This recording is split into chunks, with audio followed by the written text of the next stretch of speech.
Okay. So yes, I hope everyone is prepared and you have your your needed 11 herbs and spices and whatever. Uh,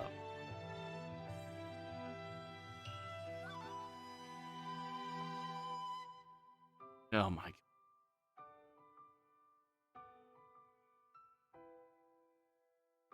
Okay, let's do this.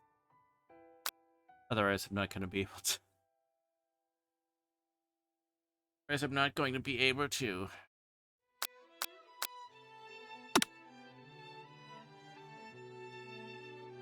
Welcome, chef. Before we get started, tell us your name.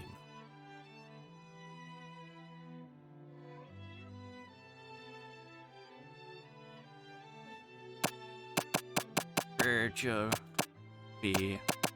Kobold.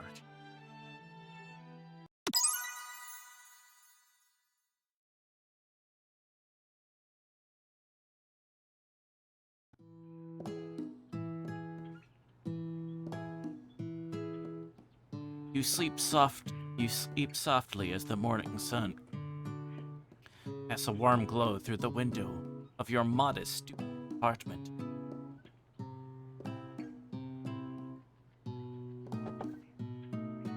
Like this is a modest student apartment. This looks freaking lavish. The world is peaceful and serene. You'd stay in the moment forever. Archie.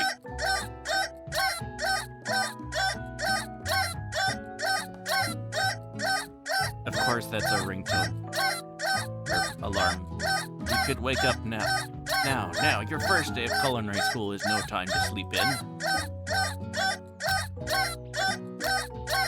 Smack that clock. Lying in bed, stare at the ceiling, thinking about everything that awaits you at the prestigious University of Cooking School, Academy for Learning.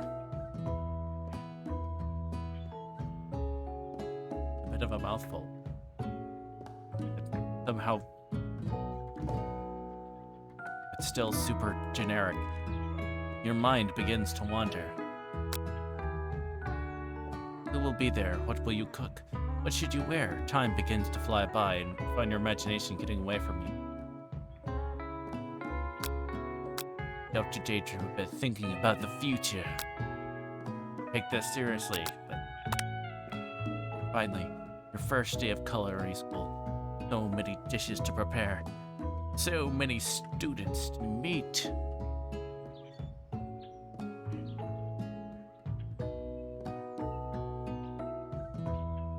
Your mind is swimming with possibilities when you realize you're running late.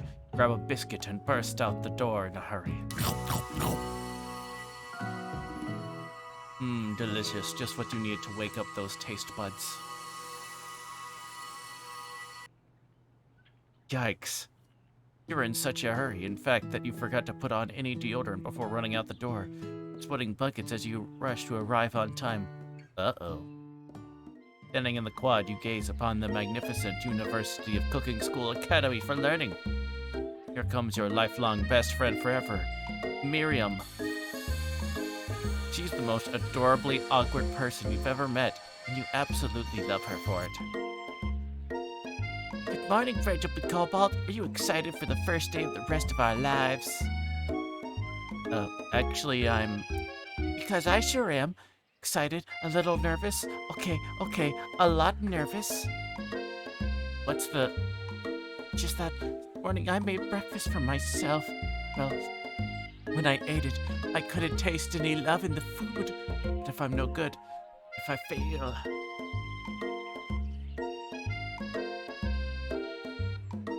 Classic Miriam. Raised by Master Chef parents, she'd always held herself to a very high standard.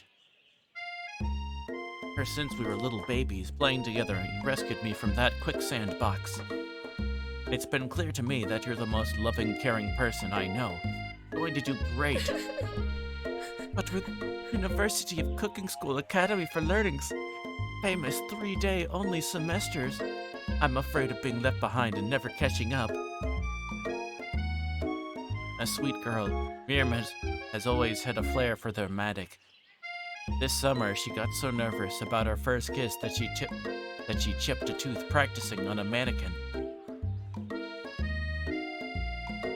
You pep talk her or change the subject to give her some relief. Pep talk. Remember last month when we saw that fortune teller and had our tarot cards read?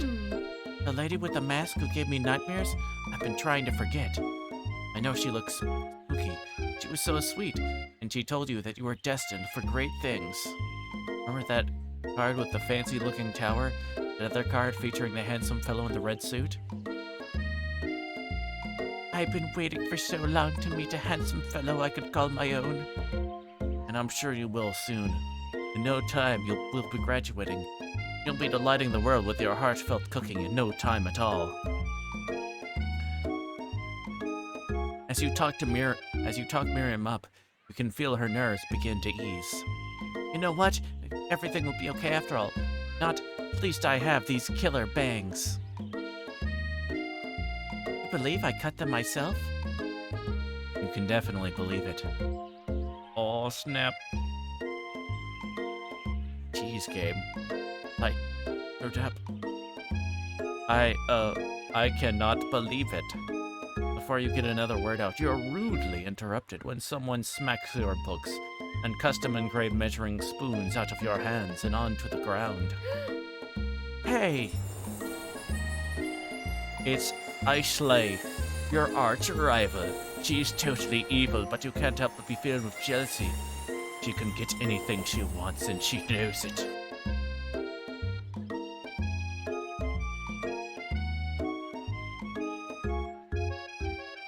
I can't possibly think how she might be, what she might be using to convince people to give her what she wants.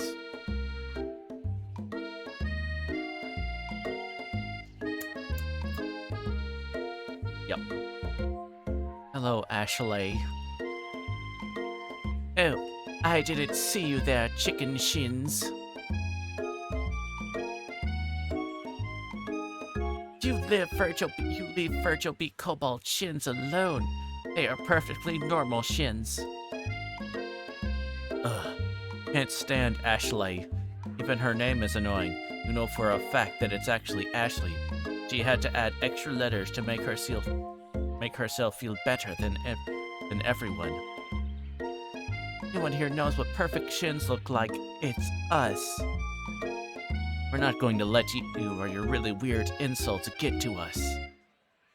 Across the quad, you say Ashley's best friend, Van the Man-Man, has stopped to look at his own reflection in the mirror. His pants are so tight you can see him casually working out his glutes while he styles his hair. No lie, they're rocking glutes.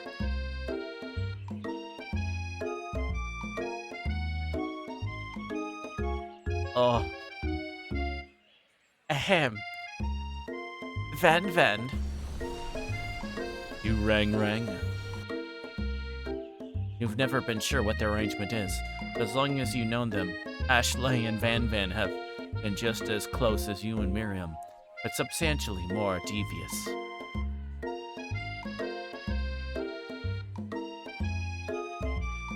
Somewhere there's some JoJo music playing it.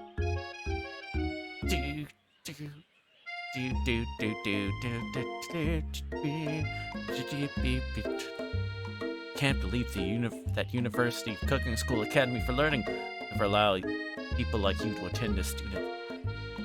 I know, right? You think they just hand us our diplomas now.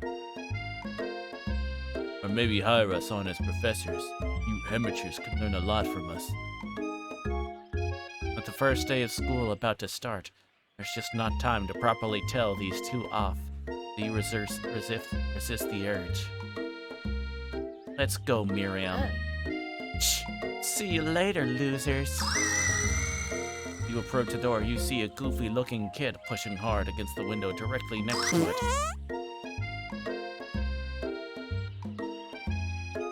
Oopsie. I think it's broken. You reach forward and easily pull the door open. Oh, that should do the trick. I love you. I think you mean thank you? My name is Pop. I was named after my Pop. He's old.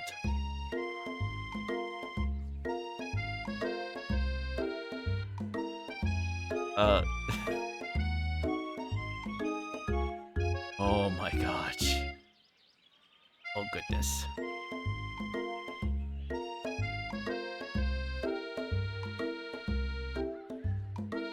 I'm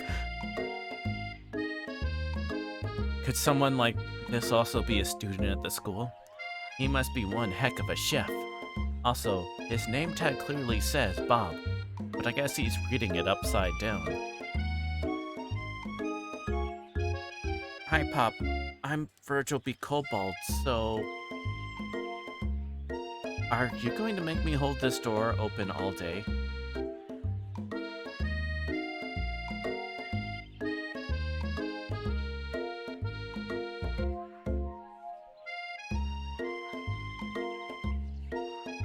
Yes, you do.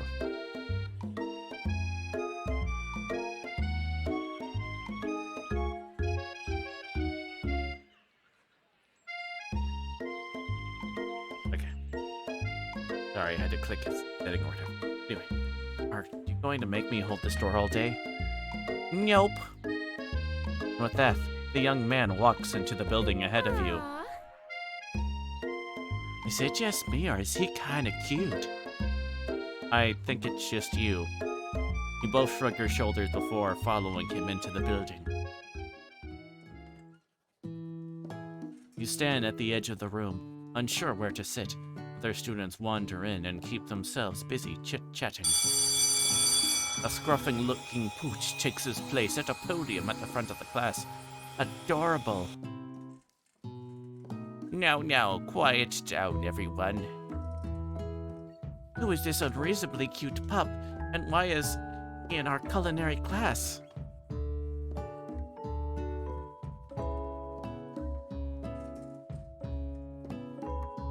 You must be Sprinkles, head instructor and CEO of UCSAL. Please, call me Professor Dog. I may be cute and little and fluffy, but I still demand respect, Wolf. What? A cute dog is our professor? This is the best school ever. I guess only a dog's nose is capable of picking up all the nuances of fine dining. Out of nowhere, wind begins to rush around you as a swirl of cherry blossom petals fill the air inside the classroom. I'm chilly. Someone close the door. And then, he walks in.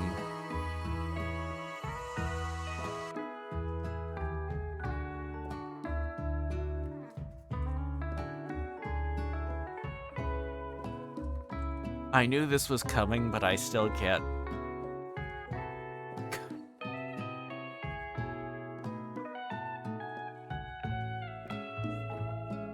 Oh, heaven help me.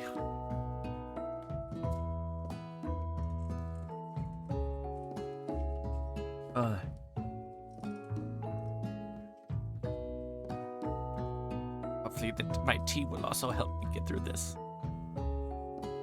You're immediately swept up in the aura of this new student, and his remarkable goatee. Who knew anyone could be so handsome? Time stands still. It's him. It's... If it isn't my favorite student, Harland... Colonel Sanders interrupts Sprinkles. Sorry, Professor Dog before he can finish his sentence.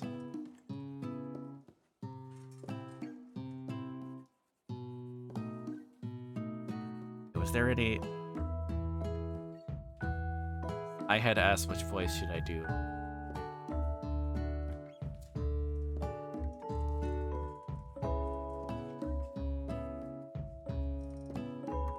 Check that. Okay. I was going between either an Antonio Banderas or a Foghorn Leghorn. Oh, Oh, hello, Foxglove. Oh, and thank you so much for the subscription. Thank you so much.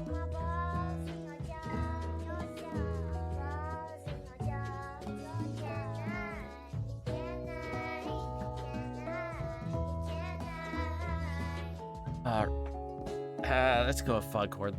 Look at that. Okay. Actually, would I be able to do that one effectively? We just starting out and, yeah. It's going.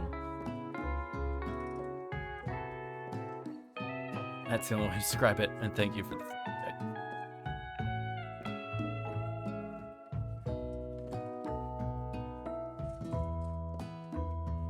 Okay, could you... Please, call me Colonel. Colonel Sanders. A hushed murmur rolls through the classroom as Colonel Sanders walks down the aisle of desks. Suddenly, the room is sweltering. Sweat begins to bead across your brow. You feel like everyone is looking at you, and you're not entirely wrong.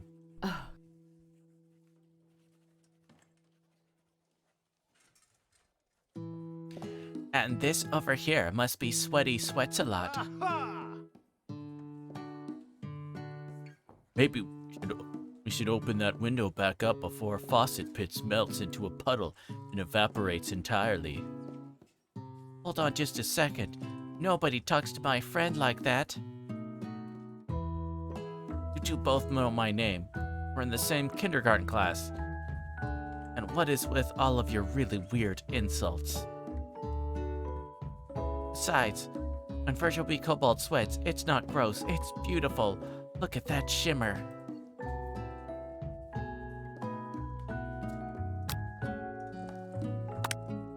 Turn to find Colonel Sanders in front of you. Colonel Sanders, beautiful angel that he is, stands before you smiling gently, his hand outstretched. Boy, howdy. This classroom gets hotter than a Kentucky fryer. Please, use my handkerchief. You freeze up. Colonel Sanders is talking to you. Wait, Colonel Sanders is talking to you about how sweaty you look. You're completely mortified. This can't be your first interaction, but if he never forgets this moment...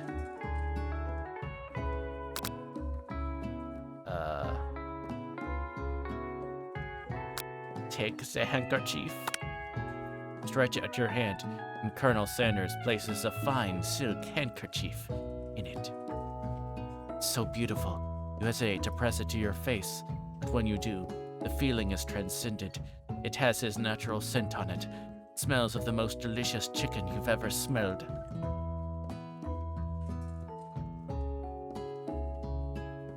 How much fried chicken do you have to eat to like get just your natural scent becomes chicken? I don't want to know. Never mind.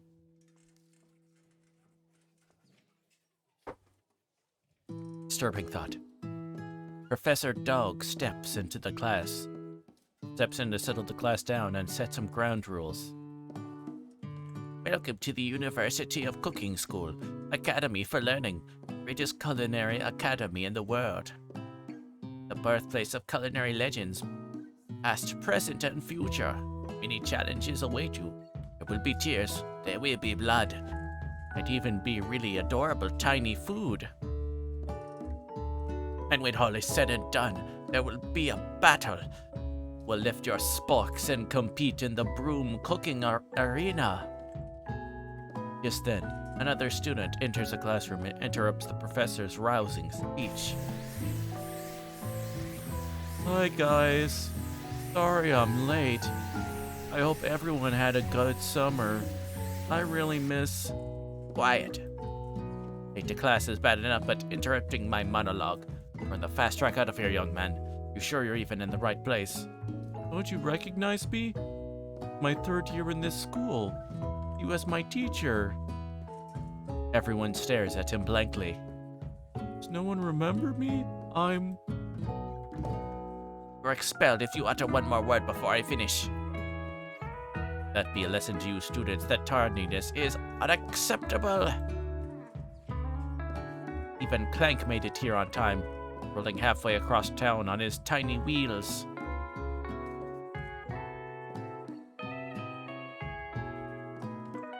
You turn to see the student Sprinkles is referencing, who appears to be some sort of industrial kitchen appliance. Of course we have a robot or kitchen appliance. Is that a fryer? No, that's not a fryer. Or wait. Some kind of pressure cooker. The class bursts into laughter. Oh, Clank, you rascal. Sprinkle walks into the classroom as everyone stands in silent obedience. When he gets to you, he lifts his nose in the air and takes a deep sniff. Your diet is lacking. Based on what I'm picking up here, you definitely need a multivitamin. You should be taking better care of yourself. You've never had a talking dog as a teacher before, but Sprinkle's reputation for being smart but tough is well known. You decide to try and butter up by giving him a treat from your pocket, but what kind?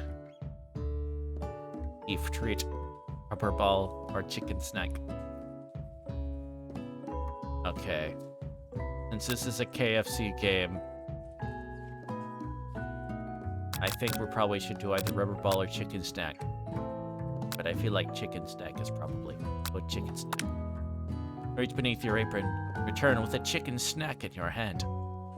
Sprinkle's eyes go wide as he locks onto it. His favorite. Well, I think there might be some competition for new star student. The furry professor immediately devours the snack, leaving your hand slick with a coating of warm doggy drool. See the other students eyeing with jealousy, but pay no mind to them. They wanted to succeed in life. You should have learned the importance of carrying a range of dog treat flavors on them at all times. Good advice, everyone. Settle down, young chefs. Take your seats and prepare to have your minds open to the amazing possibilities of culinary creation. As everyone rushes to claim their favorite seats, you're left standing at the front of the room. Only two options remain. Hey, Virgil B. Kobold, there's still a seat here. It seems that no one has claimed this seat next to me, if you're interested. Two good options, but which will you choose? Colonel Sanders? Or best friend? Like we should make sure we sit by best friend. Be like weird if we don't want to come on too strong. You move to take your seat by Miriam. I'm so glad to have you near me to support me through this class. Of course. You're my best friend. Who else would I sit by? Colonel Sanders? Such a magnetic personality. There's a seat open right next to him. If you had sat there, you might have gotten to know him a little better. I never sacrifice our friendship. Besides, sure I'll get a chance to talk to him later in the semester. I've got 3 whole days. That's like a lifetime. So you say, but now that Mira mentioned it, that Colonel Sanders is just so darn dreamy. And as you've settled into your seat, the professor makes an announcement. Think fast, it's time for a pop quiz. Yay, a quiz about me? This incredibly important and surprisingly short quiz will tell me if you're ready for life at culinary school. Keep your knife sharp and your focus sharper. Here comes question 1. If train A is traveling to point B and then B is traveling to point A, how important is it to wash your hands before cooking?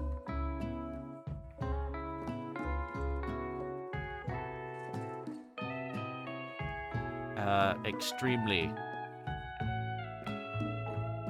I don't understand the...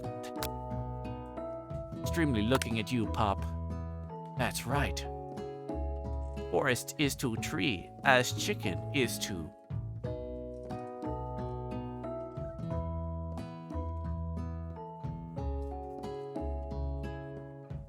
feather. That's right. What is the most efficient eating utensil ever created? Comically oversized fork, a meat tenderizer, a spork.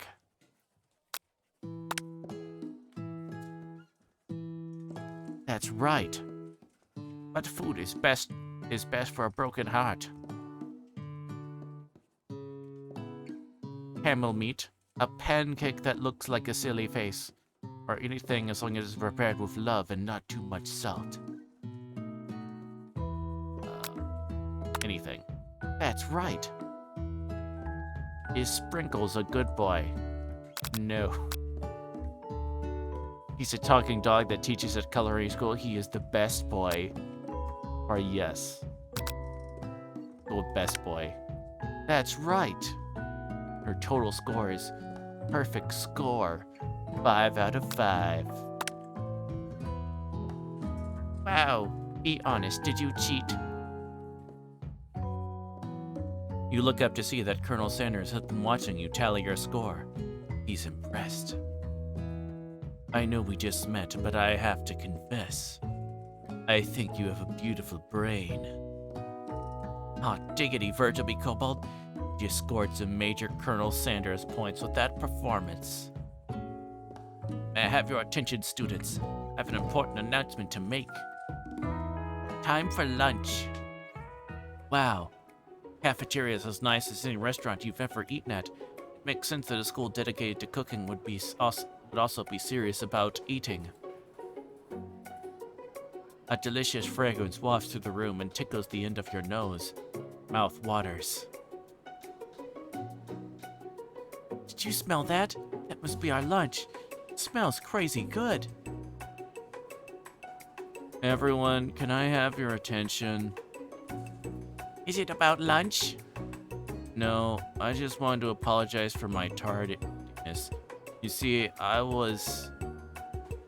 Howdy, folks. I'd like to make an announcement. Hey, It's about lunch. Everyone cheers. But Shh.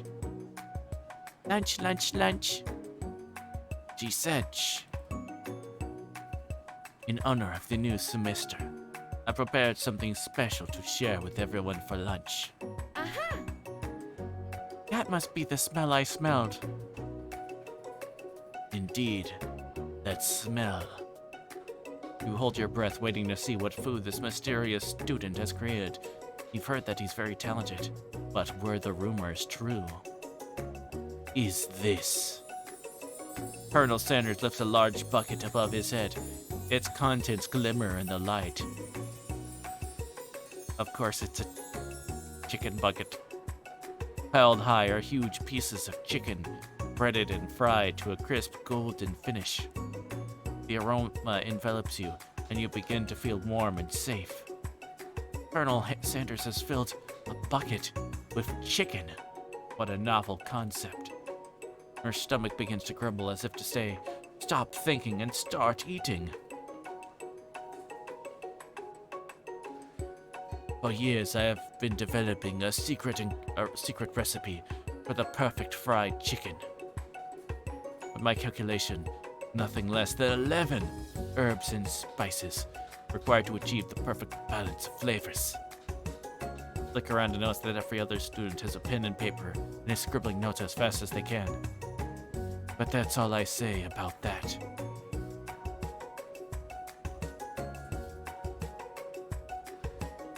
What? Do you think we want your stupid secret recipe, dude? Pshaw.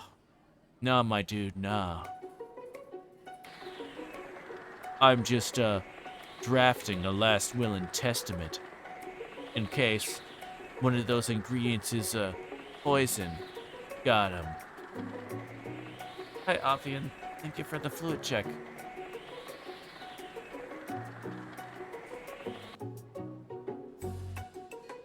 He looks around nervously to see if anyone else is laughing at his sick burn. You wait to see what singer Ashley has prepared to follow up, but she suddenly takes a different approach. Yeah, and I was just like writing in my diary. Dear diary, today I smelled something beautiful. I knew at that moment that only the hands of a true gentleman could fry chicken so tender. You see her body language change from bitter and evil to sweet and innocent as she slides closer to Colonel Sanders. She realizes that he is destined for greatness and fame with cooking skills like this. She wants him all to herself. Oh, please. Well, Van the Man, if you don't want any, I'll take his. Whoa. Hold on, I'll guess I'll try it. Takes one bite and his eyes grow wide. He starts contorting his face as he tries to hold in his pure exhilaration and acts unimpressed. Easy now. There is enough for everyone. These, my fellow classmates, dig in. You take one of the pieces of fried chicken out of this bucket and sink your teeth into it.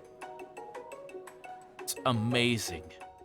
Tasting Colonel Sanders' food transports you to another dimension. Alone with your taste buds, gripping a drumstick in your hand, you float weightlessly. Curse your mind and meditate on this moment. Savor the moment. Everything it tells you about Colonel Sanders' culinary heart. Swim towards the light.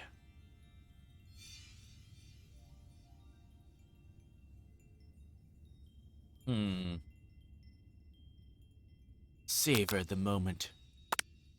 The flavors in your mouth are beautiful, pure, heavenly. What a guy! Alone with the flavors, you feel something that can only be described as love. For a man? For a flavor? Are they the same? You're tasting his food. Try to get some one-on-one time with Colonel Sanders. Colonel Sanders smiles ever so softly as you approach. He stops what he is doing and allows you to break the silence. Colonel, I wondered if I could talk to you for a second. Anything for a fellow chef. What exactly was on that chicken? Haha, how bold to come out and ask. It's an idea I had for a new combination of flavors that will make me my fortune and establish my legacy for all time as I open a chain of highly successful fried chicken restaurants. No big deal. Just you and me here talking. You can keep a secret. In fact, I've got some of my own that I'd be willing to trade. What's the rush? The semester is only getting started. We've got 2 more whole days to get to know each other. He's clearly not going to give up easily. It doesn't hurt to be persistent. You know what they say about secrets, Colonel? Shouldn't learning be fun? Aww. You've got moxie. I'll give you that. Colonel Sanders looks both ways to make sure you're truly alone and then leans in. You can feel his warm breath as he whispers.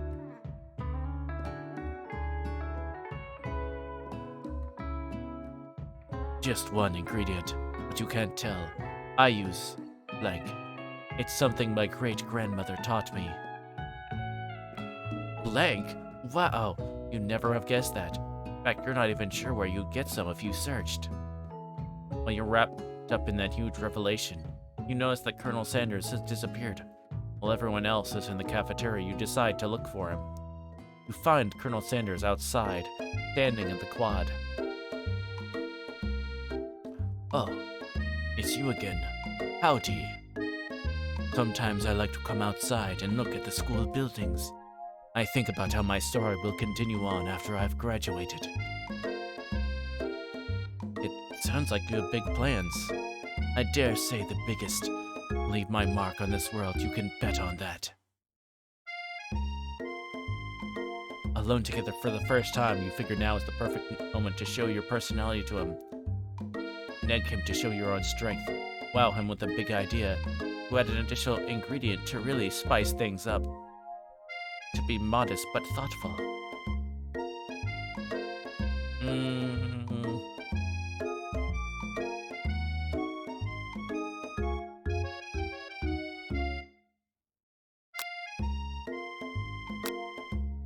Modest but thoughtful. Well, I just wanted to tell you that I really enjoyed your food. Now you've got his attention. The flavors were complex but comforting. The interplay between salty, savory, and peppery. It was perfect. I appreciate the compliment, Bertleby Kobold. I'm sure you'll be a big success. I know we've only met today, but I'm starting to get the same feeling about you. We should head back inside. The next lesson starts soon. You step into the massive cooking arena, where the afternoon lesson will take place. Each student gets an oven and all the tools and ingredients they could need. Look at this place, it's magnificent. Finally, we get to show our stuff. Wait a second. Oh no, we have to show our stuff. What if I totally blow it? You're not going to blow anything, except maybe kisses to the crowd of fans you're going to earn with your signature, adorable tiny food creations. Welcome, students, to the cooking arena. For today's lesson, we'll be cooking with partners. Hurry up and pair off. Naturally, Miriam looks over at you, but unable to control yourself, you pounce on Colonel Sanders. Hey, Colonel, would you like to tackle this lesson as a team? A team of two, that is. Me and you, if that wasn't clear. Want to be my partner? Aww. Sure, Bertleby Kobold. I'll prepare our station.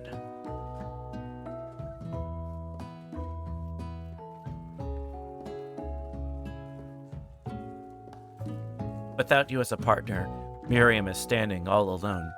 Two different students quickly take notice. Hello, new partner. Beep, boop, bzz. Oh my! Potential partners? Sorry, gentlemen. I don't know who to choose. Looks like you'll have to pick for her. Friend duties can be a little awkward, but that's the price you pay for not being alone forever. Who do you want to ask to be Miriam's partner?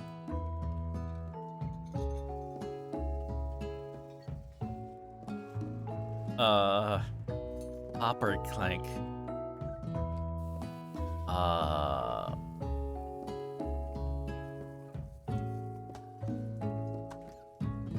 But for this one, let's make it a poll.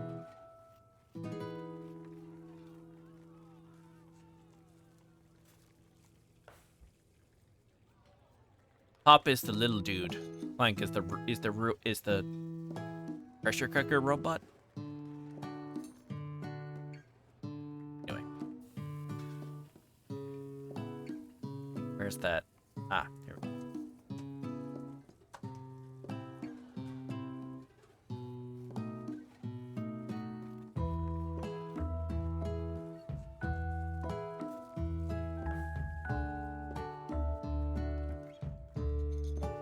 Hop. Bank. And start.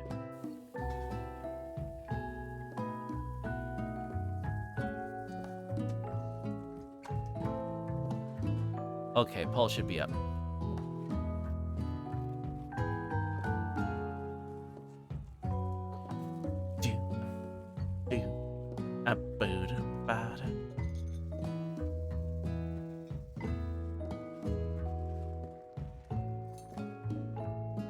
Yeah, and this game is free on Steam if anyone wants to try it on your own at some point.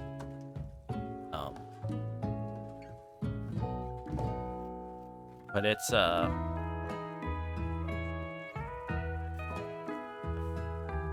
I definitely appreciate the fact that they actually put they put a good work into it. Like I was looking at it seemed like they actually put a game studio, small one, but you know they did have an actual game studio that has released something before. Do it. Okay, and the winner is Clank. All right. I'm sure Ratchet would approve. Ha ha ha, I make funny.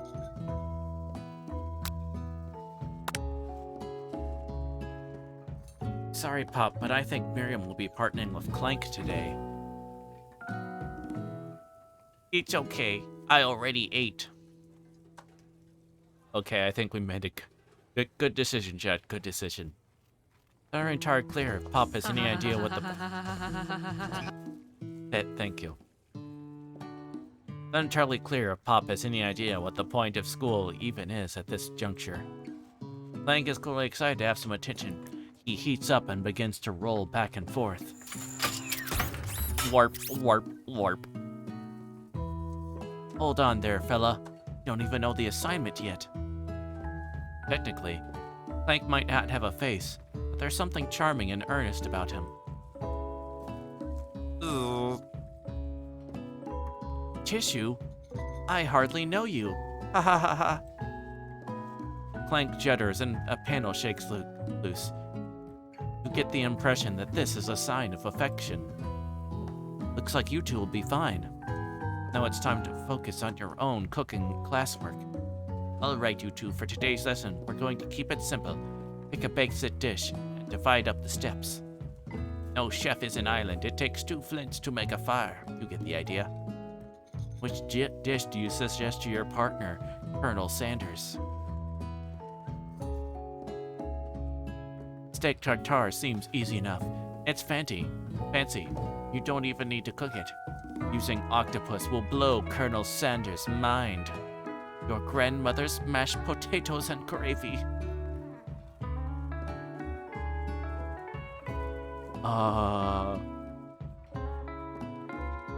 Turn for some mashed taters. I've always been something of a down-home chef. I was thinking we could make something warm, inviting, comforting. Maybe mashed potatoes. Great, and gravy. I couldn't imagine one without the other. Colonel Sanders casts a coy look at you, causing your whole face to go beet red. Embarrassed, you quickly turn away. I'll go get the potatoes. No, please. Let me. Picking perfect produce is a passion of mine.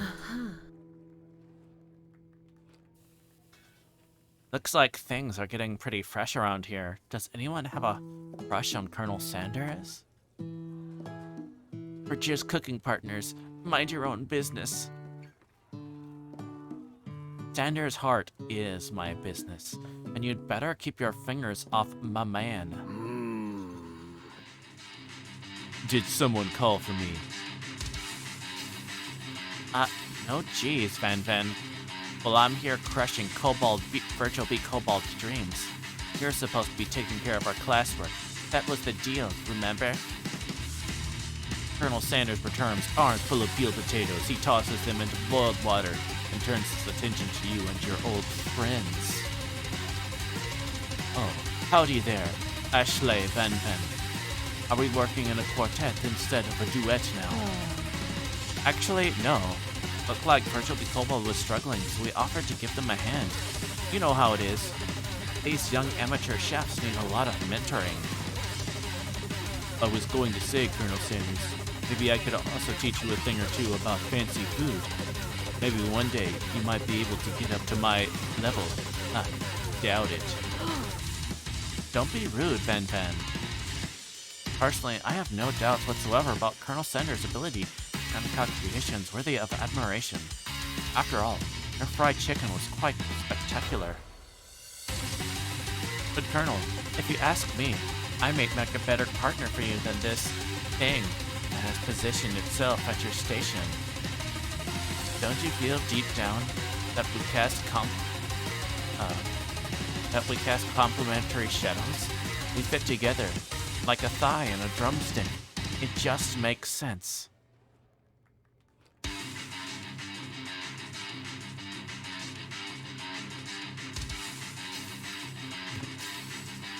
Yeah, it's they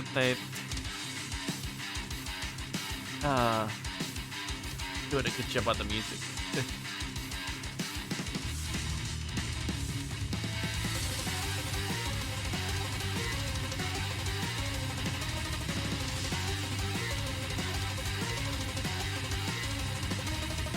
Nothing about this makes any sense. One thing is clear. She's coming for Colonel if you don't watch out. Ashley is really going at it hard. You need to ask for some backup here before things get ugly. Turn to Colonel Sanders, hunk of hunks in your time of need. Turn to Miriam, your forever bestie who always has your back.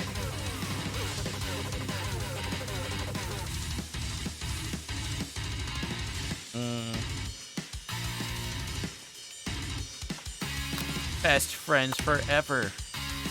Turn to Miriam, and as soon as you find her, she senses it and looks back. This girl's friend in need radar is second to none. She immediately comes running over. Is somebody threatening my friend? I will destroy them. I actually think that Ashley and Van Van were just leaving. Leaving you in the dust vis-a-vis my skills as a chef, perhaps. But stepping away from this competition, you are sorely mistaken.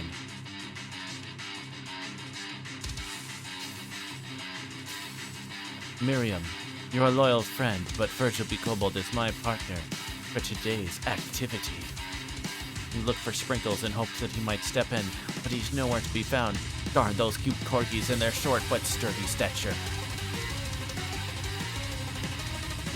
You look down at your station and realize that in the tension of the moment, your hands have been cooking on autopilot. Distracted by the drama, you've already crushed the boiled potatoes into a perfectly creamed mashed texture. Plenty of butter and cream for flavor. It's as if your natural passion guided you through the steps you know so well while your attention was elsewhere. Yeah, it does have the Food Wars vibe. I know just what to do. Colonel Sanders extends his hand, holding a beautiful white porcelain gravy boat, out of which pours a smooth brown gravy, smothering your nearly finished potato dish. Gravy flows down the mound of mashed potatoes. The result looks spectacular. Granny would be very proud. Colonel Sanders holds a spork out to you. You reach out and grab hold of it, but he doesn't immediately let it go. The two of you stand there holding the same spork, and for that small moment, all of the madness and pressure in this crazy world stops. Your eyes lock. The moment is electric. Time stands still. You love something. Set it free. Together, you dig the utensil into the mashed potatoes and lift a heaping sporkful up. When you see Ashley with a sinister look, you know she's plotting against you. You to be with Colonel Sanders. And then, filled with rage and without thinking, you fling the sporkful of mashed potatoes right into Ashley's stupid, beautiful face. Van, do something! Do something! Scooping up a fingerful, Van and taste the dripped mashed potatoes and gravy and realize that it's delicious. Horrified by his revelation, he slinks away. Will he ever be able to cook something with so much love and integrity? Hold on right there, Vegetable Kobold. You do not waste food in the broom cooking arena. Colonel Sanders, I expect better from you. If you throw one more spoonful, you'd both better be prepared to eat from wherever it lands. And I has potato face. Van rushes back over, a covered dish in his hand.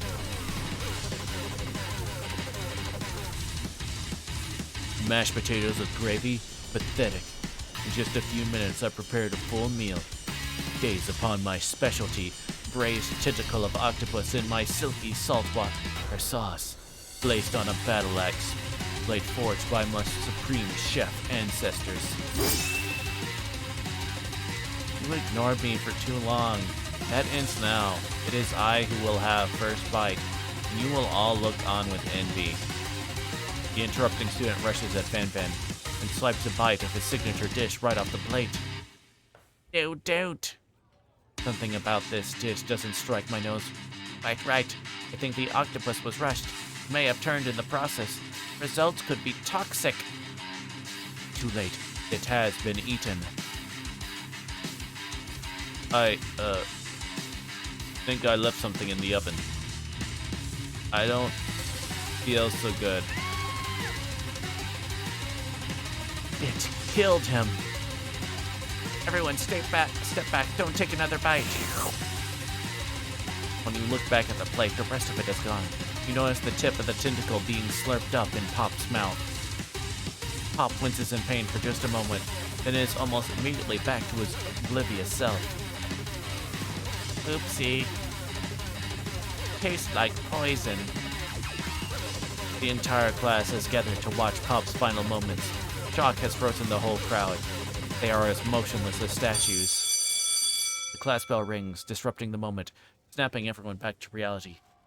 It would appear that Pop's enthusiasm for trying new things despite obvious danger has inoculated him against poisons of all kinds. I'm not sure the professors here make enough money. Hello? I just turned into a ghost over here. Seeing that you're shaken up by that really annoying student and all his nonsense, Colonel Sanders approaches you. I'm sorry you had to go through that. Please, let me walk you home. What? Like, for real? Oh, come on. Follow Colonel Sanders out of the room. At night, the school building has taken on another vibe entirely. It's dark, and more than a little spooky.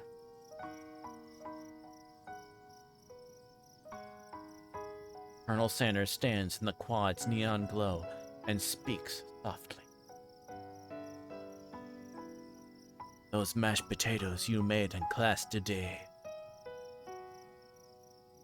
Before you go on, I want you to know, they're not a great representation of my skills. I didn't even realize I was making them.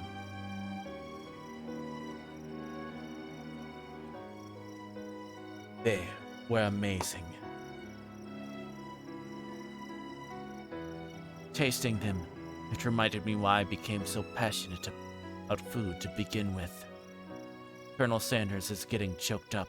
Cooking is obviously important to him in a way that you find inspiring. Now might be the perfect time to tell him you're developing feelings for him. Colonel Sanders? Yes, Virgil B. Kobold. There's something I need to tell you. Hold it right there. Something I need to tell you first. Ah, jeez.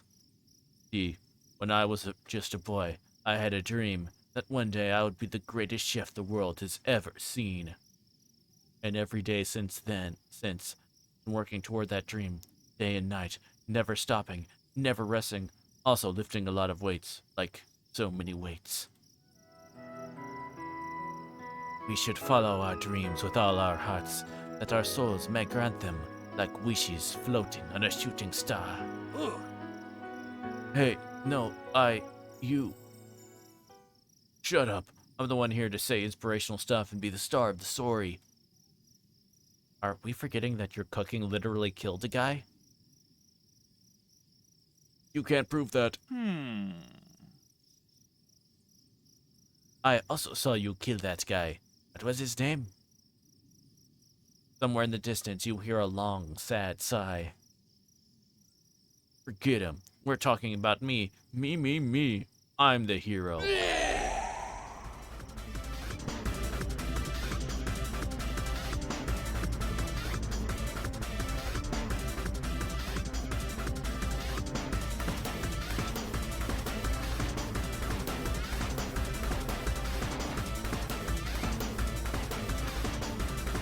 What? That had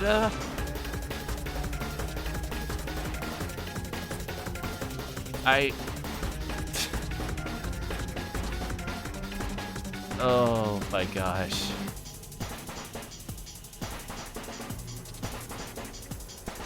Sport Muncher. The Sport Muncher is here to fight a hero. I think I left the fridge door open. Later, nerds. How dare you threaten me just as I was letting down my guard and connecting with another chef on an emotional level.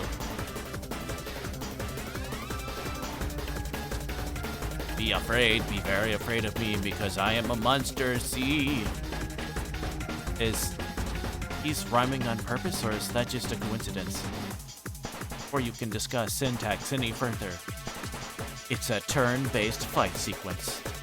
What will you do? It really does have a... Oh my gosh.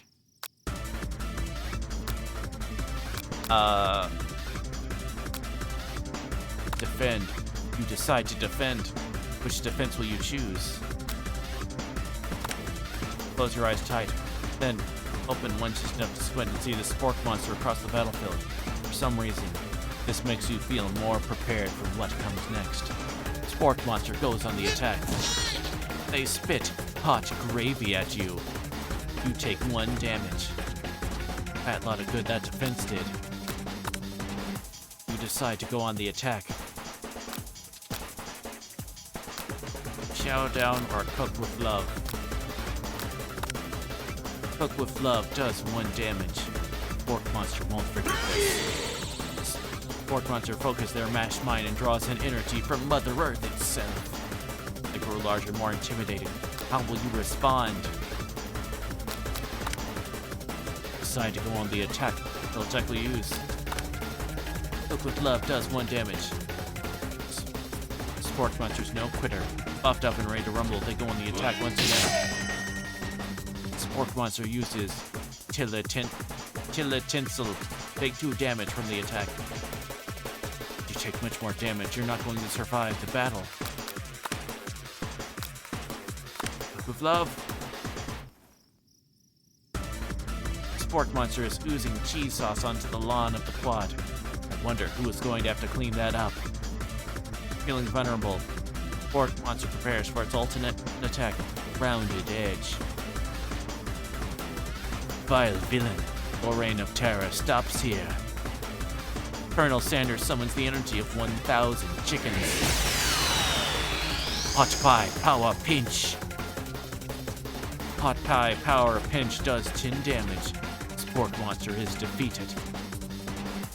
You saved me. An injured spork monster spews steam into the night.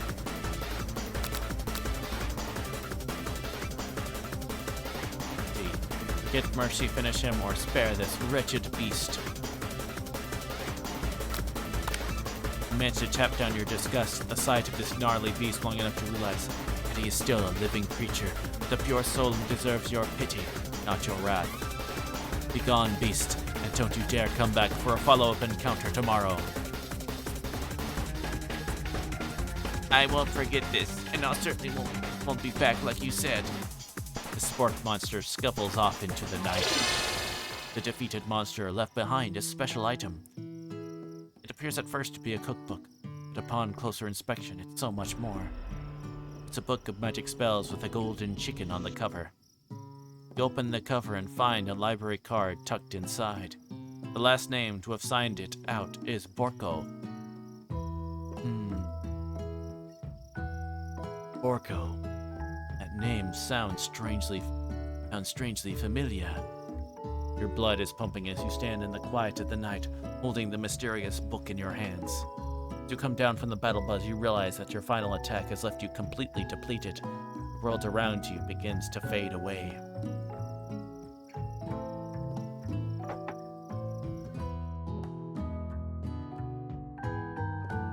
Without any energy to keep your eyes open, darkness overtakes you.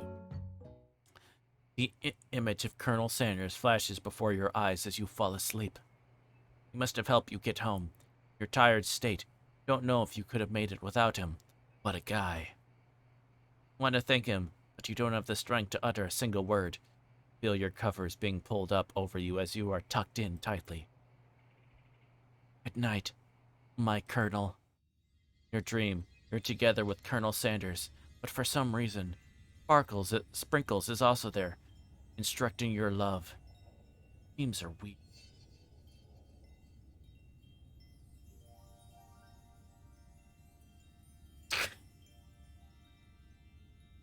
Oh my gosh. You wake on day 2 and attempt to process the wild visions you had. Were they memories or premonitions? And then there was that secret ingredient that Colonel Sanders went ahead and told you outright. Not much of a secret, huh? It's probably just because he already trusts you so much. Oh, thank you.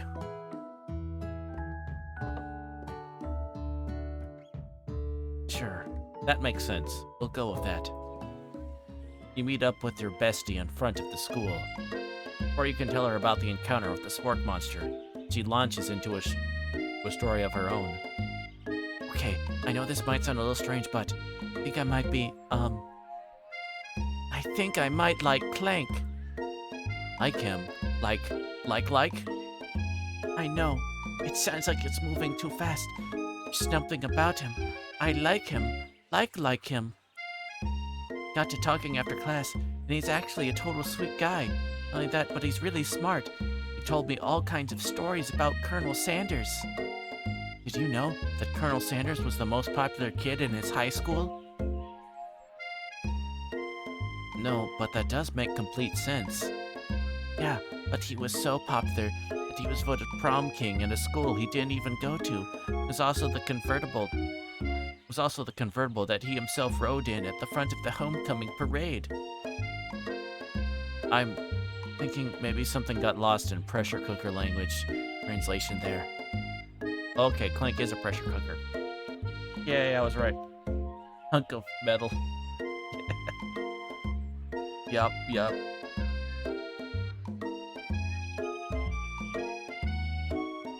Either way, it'd be best if you took it slow with this new boy, like I am with Colonel Sanders. You and Colonel Sanders? Coolest guy in school? The most famous student to ever attend University of Cooking School? Academy for Learning? You're a thing now? We definitely connected yesterday. Sure did. You're great. Why wouldn't he be into you, I guess? Laughing at the implication that you and Colonel Sanders might be a thing is definitely not cool. You are great. You have no idea about how to prove that your love is real. Well, if he's not into me, why did he tell me one of his secret ingredients? Her bestie's eyes light up.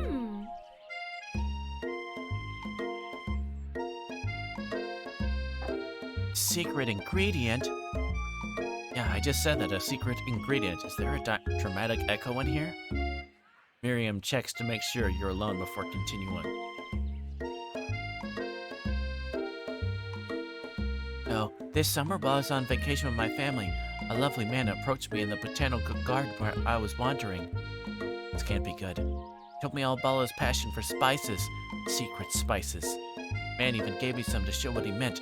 He said it was a powder created from super duper rare dried flower petals, and that if I did him a big favor, I could have some of my own.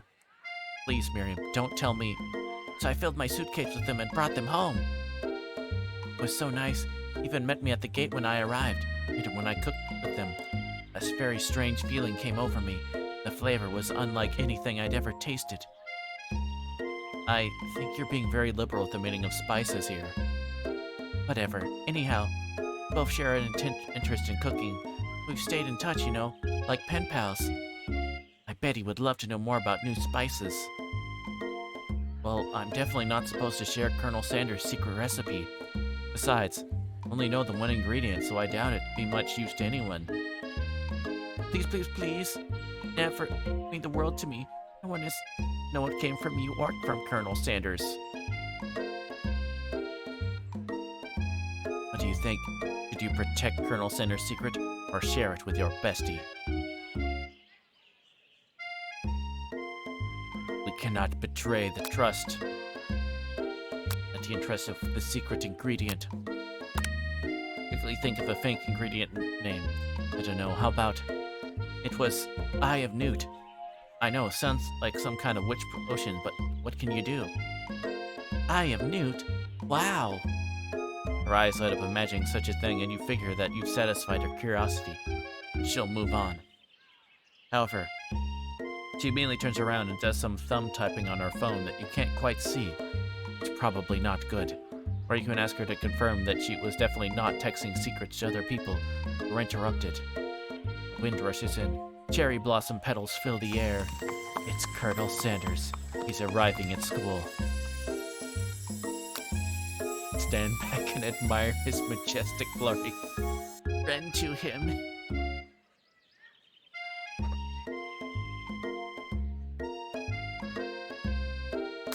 Oh my gosh.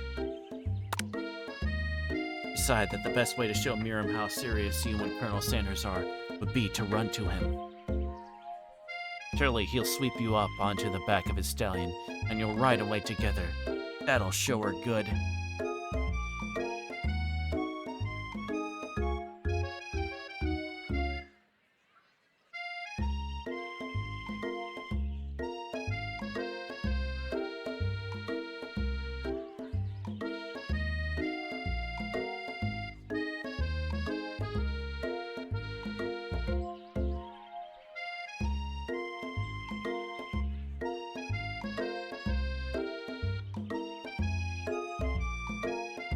Ah, uh-oh.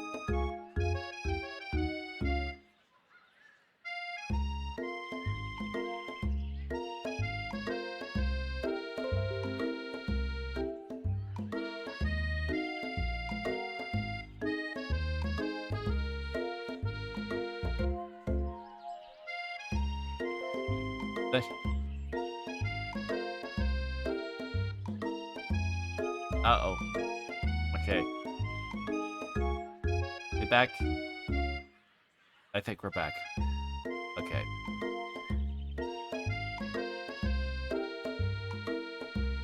Alright, and I'm not dropping frames anymore. Okay, that's good. Yeah. I don't know why, but it, we're holding steady. Yeah, it seems, for whatever reason, OBS no longer likes my VPN. But we're back now, so we're okay. Sorry about that, about the obnoxious thing.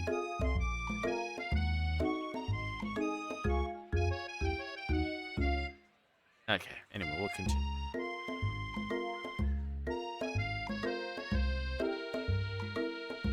Surely he'll sweep you up onto the back of his stallion and you'll ride away together. That'll show her good. Oh, Colonel, my Colonel. However, your sudden movement surprised the horse and it rears up, kicking you directly in the face. The force of the blow completely knocks you out cold. Surprise it doesn't kill you. In the darkness, you see a vision.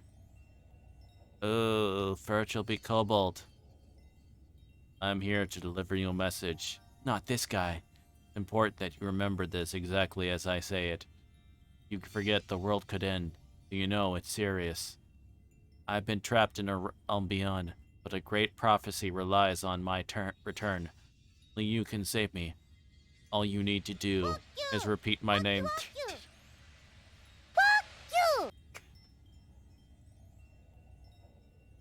And that name is... Before I continue, you suddenly awake. Ah, jeez. Awake to find Colonel Sanders tending to you. He roused you back to life with a satchel of secret spices. Or is that just his natural seasoned musk? Lean in for a geese or compliment the craftsmanship of Source's shoes. Maybe you shouldn't be riding a horse to school. Maybe you shouldn't be running up to animals you don't know. It's hard to say who was in the wrong here. One thing is for sure, that Colonel Sanders is pretty dreamy. That horse has beautiful shoes. I could really feel how smooth and sturdy they were when they were pressing into my face. That's nice to hear. No one truly appreciates good craftsmanship anymore. And with that, Colonel Sanders disappears into the school, leaving you and Miriam to follow.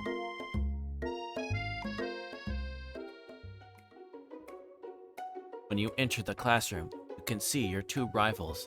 Ashley and Van Van are doing something bad. By the way they're hiding it, you know it must be really bad. Like, counterfeiting recipes bad. Experimenting with restricted ingredients bad. Summoning a demon bad? You try and get a peek over Van Van's hulking shoulder, but he sees you coming. Whoa there, little one. Not sure you're ready to handle this. Why don't you make like a bee and mind your own wax, honey?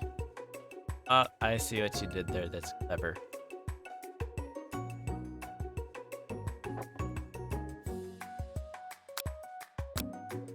Stop acting so immature. He dressed the rivals down for their immature behavior. Culinary school is to be respected. This kind of nonsense is a waste of everyone's time. Now you've upset them. Oh, and you're the emperor of cooking, are you? You make the rules? I'm not sure you know a good meal if it ate you. Being the best chef in the world takes more than just culinary skills. It takes creativity. It takes panache. It doesn't hurt to use a little evil. You finally get a look at what they were hiding, and you instantly recognize it. It's a book, just like the one you found after your encounter with the spork monster. It's the same book that I found last night in the quad. Ashley immediately elbows Van Van, who hides the book behind his back. I don't know what you're talking about. The book is a family heirloom and its contents are secret. Notice that they haven't just been studying the book. They've got Pop pinned to the wall. They're tossing potato skins at him as he tries to catch them in his mouth. We're playing. Hee hee hee hee. Before you can dig in any further, you're interrupted by the arrival of more students. It's almost time for class. Beep, beep. Blank must be running late, in such a hurry that he rolls right over Van Van's meaty foot. Hey. Watch it, you bucket of bolts. You watch how you talk to him. He didn't do anything. Womp. Who do you think you're talking to? I've never heard such language, not even from a stand mixer. Womp womp. No, your mother was a stand mixer. Van Van jumps to attack Clank, but Clank shocks Van Van, sending him flying across the room.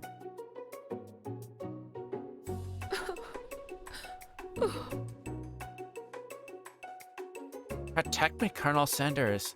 These crazed men are about to come to blows. I think it must be over me, but I'm not interested in either of them. He looks like a JoJo. Yeah, he definitely does.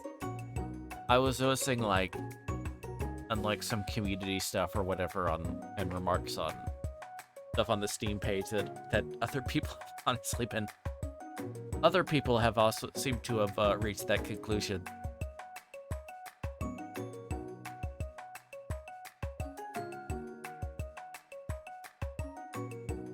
So who knows? It might be very well intentional, considering how memorific this game is. Ashley's tone has completely changed in an instant. Bats her eyelashes at Colonel Sanders. Surely he must know that this is a ruse, right? Dan is a mixture. Gentlemen, get a hold of yourselves. Save it for the arena at least, or don't. Honestly, what do I care? I've got lofty career aspirations to focus on. Maybe I can help you with your business plan. Just then, Sprinkles arrives to signal the true start of class. The class day, he's panting. Doesn't seem that abnormal. He's professor, but he's also a dog. Students, please take your seats. Apologize for my late arrival. Spent the morning chasing a car all around town. My tiny legs are very, very tired. But I'm here now, and I hope you're ready to learn. Rub his furry dog belly. He loves it. Sprinkle stops in his tracks and sniffs the air around you. Something has him in a trance. It's the scent left on you from Colonel Sanders. Sprinkles jumps on you and licks your face.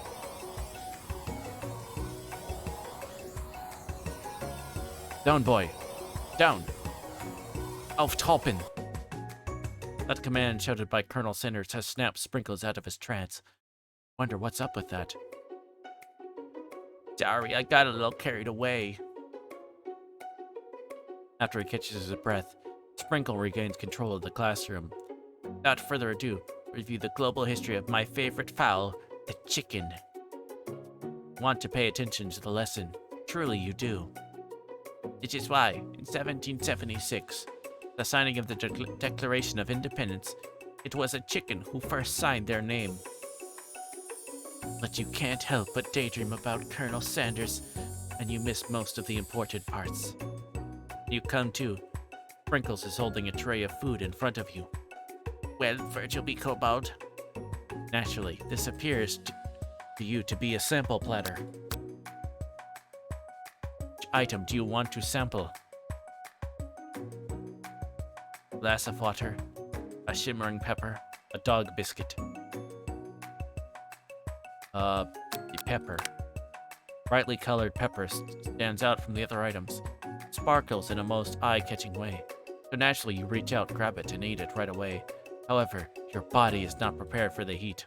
The pepper has triggered an intense spice hallucination. Feels like forever as you trip through the universe. My friend, ooh. This guy again. I'm here to give you an important message, ooh. Must avenge my death and fulfill your destiny. All you must do is... Oh, saying to fulfill your destiny, all you must do is... I think I got some spice stuck in my throat. It's fine. It'll work through. To fulfill... prophecy. You must feel yourself begin to regain consciousness. Aw, man. Come to and find everyone is staring at you. That pepper was the last of its kind on Earth, and now it's gone forever. Think to yourself, geez, I should pay better attention. We all make mistakes. I'm sure I'll forgive you someday. Come on, it's time for lunch. Or anyone can relax. Cafeteria lights dim. Your rivals enter to make a dramatic announcement. Today's lunch will be prepared by a competitive cook-off. The level of theatrics with these two was off the charts. Oh, thank you for the fluid check.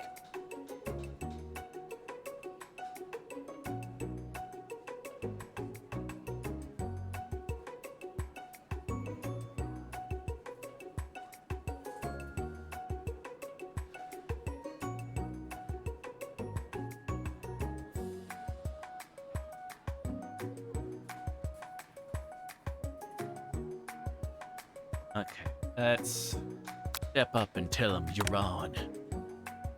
A bit of lunchtime competition, eh? Count me in. If I have to wipe the tables with you fools before I set my lunch down on it, then so be it. I'm not the fool, you're the fool. Good one, Van Ven. I like your gumption, Virgil B. Kobold. I'll be watching your performance. Just as things reach a boiling point, Sprinkle steps in. Surely he'll put a stop to this madness. Now, students, please settle down. This is a lunchroom, not a sporting court. Finally, a little sense. You breathe a sigh of relief. At least, not until we turn on the timer. Just then, a huge light blasts you in the face, flashing the words, "Timer ready." That's what I'm talking about. Aroo. I stand corrected. The hard way builds solidly a foundation of confidence that cannot be swept away. And that's an original quote by me, in case anyone was wondering. I hope its message lifts you to victory. Like a diamond, I was formed under pressure. Now is my chance to shine. I will defeat you myself. You had his chicken and you made mashed potatoes and gravy on day one, and you're feeling like you can really impress him again here. It's time to boil some water for the potatoes. Think fast. The time to run it down, you'll be forced to pick randomly. Which temper do you boil water at? Never disintegrate. That's right. But how would you have gotten into school without knowing that? Winner gets to rub my furry belly. Let that enticing offer motivate you. You need to season this chicken before you cook it. Don't know how Colonel Sander's recipe exactly, but you have an idea. 11. That's right. You may not know all the ingredients yet, but at least you're headed in the right direction. Tail wagging intensifies. As you've got some basic steps going, it's time to elevate your craft. State of mind offers them up there. Gratitude. That's right. You never take this opportunity for granted if you hope to succeed. Your classmates are rooting for you, but Ashley is simply stronger and faster than you. Better pick up the pace if you want to survive. When you were a child, your father told you never forget where you came from. Every day you meditate on his advice and draw energy from that place. The great hearts of energy, where does it come from? That's right. This is your shot, and you're not gonna make ball tap dreams this way. Aru! Try to shut out the noise of the arena and focus on your cooking. What is the sound of success? Silent sizzling. Sizzling. That's wrong. Don't make me get the spray bottle. Ah, crap. You notice Colonel Sanders out the corner of your eye. I believe in you, Virgil B. Kobold. It's actually cheering you on. To be awesome, except no one keeps watching you makes you totally forget what you were doing. Now all you can think about is Colonel Sanders. They would take to villagers. But train on desert island with only one desert cookbook. Which do you take? What? Shouldn't you be focused on the challenge? You're falling behind.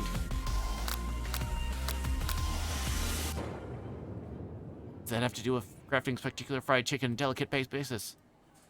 You're struggling to keep up. The next station over. Play has already begun plating elements of her dish. It's colorful and complex. Make time. Toss your biscuit dough in a stand mixture. As you do, the crowd gasps. Yikes.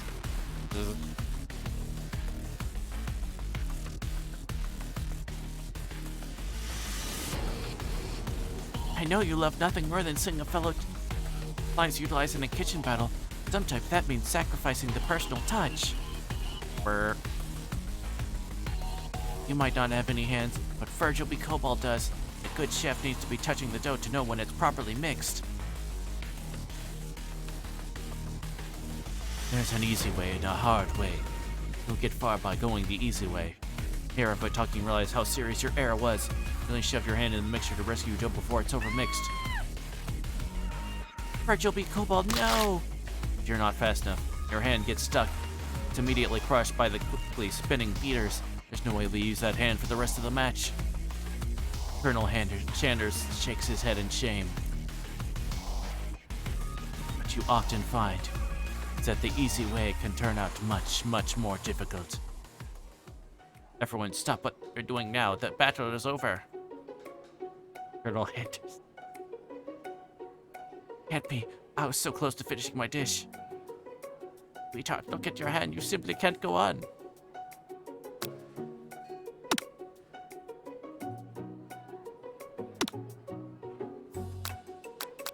Wait.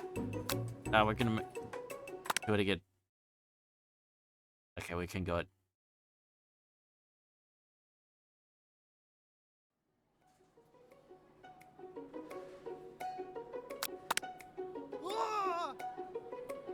Okay, it was just the one question basically we messed up on.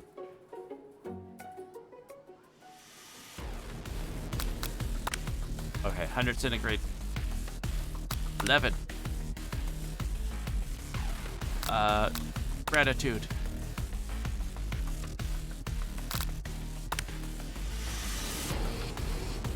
Okay. Sizzling. Alright, it was silence. That's right. They taste your cooking. They'll be so taken that it will be unable to speak. That was Colonel Sanders at the corner of your eye. He's actually cheering you on. You awesome, except he knows watching you make told get what you were doing.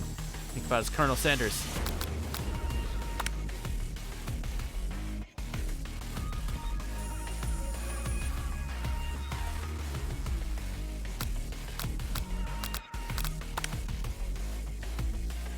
Oh no, is it really? Okay.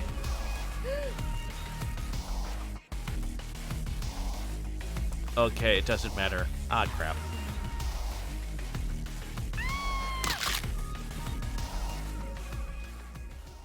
Alright, this is back to where we were. I was so close to finishing my dish.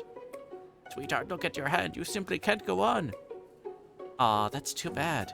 Here I am with a completed dish, ready to serve. Surely that makes me the winner by default. No. It wouldn't be fair to compare the two on account of Virgil with Kobold's injury. You see Sprinkles begin to lick his doggy chomps as he locks onto the dish. But I suppose you should at least tell us what you prepared. Because I'm the sweetest, I skip straight to dessert. Under this white chocolate dome, you'll find a wide variety of delights, taking you on a journey of flavor. Tastes good and tells a story of excellence.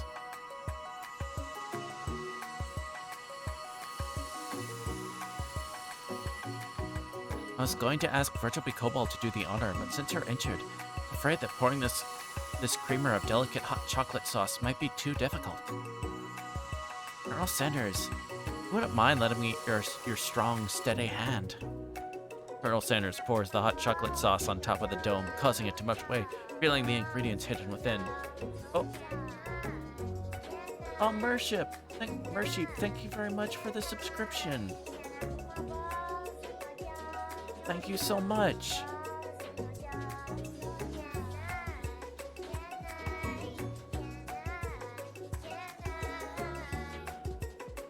His finger looking good. He's virtually. Well, thanks again. I hope you're doing well. Inside, you'll find a delicate fried cheese croquet, top a slice of honeycomb, ice cream 2 ways, tender nugget, and pearls of blueberry gelée. Colonel Sanders seems intrigued, but perhaps not impressed, as he dips his finger in the chocolate sauce. Simplicity isn't your strongest suit, is it, Ashley? Oh, you. As he places a sauce-covered finger into his lips, Ashley leans over and whispers something into his ear. A dab of sauce sticks to his mustache. Internalize the rage you feel. Self between Colonel Sanders and Ashley. Internalize. Rage burns so intensely with your eyes that they burst into flames. Flames cause your eyebrows to catch fire and turn to ash. They fall off your face, which means people have a hard time understanding your emotions for the rest of the semester. Perhaps forever. Embarrassed and ashamed by your poor performance, not to mention your crispy fried brow. Run for the quad to be alone. Beautiful weather feels like an insult. Inside of you, a storm rages. Colonel Sanders, probably here to tell you that he and Ashley are in love and have decided to get married.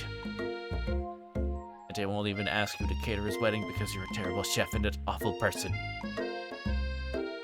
You try to hide from him, but he approaches you directly. I know you're hurting right now. Not just from the devastating loss, that run-in with the mixer, and that small fire. You should get that checked out. Fine, can't you just leave me alone? I'm a loser, not fit to fill your fryer. I'll never be a master chef.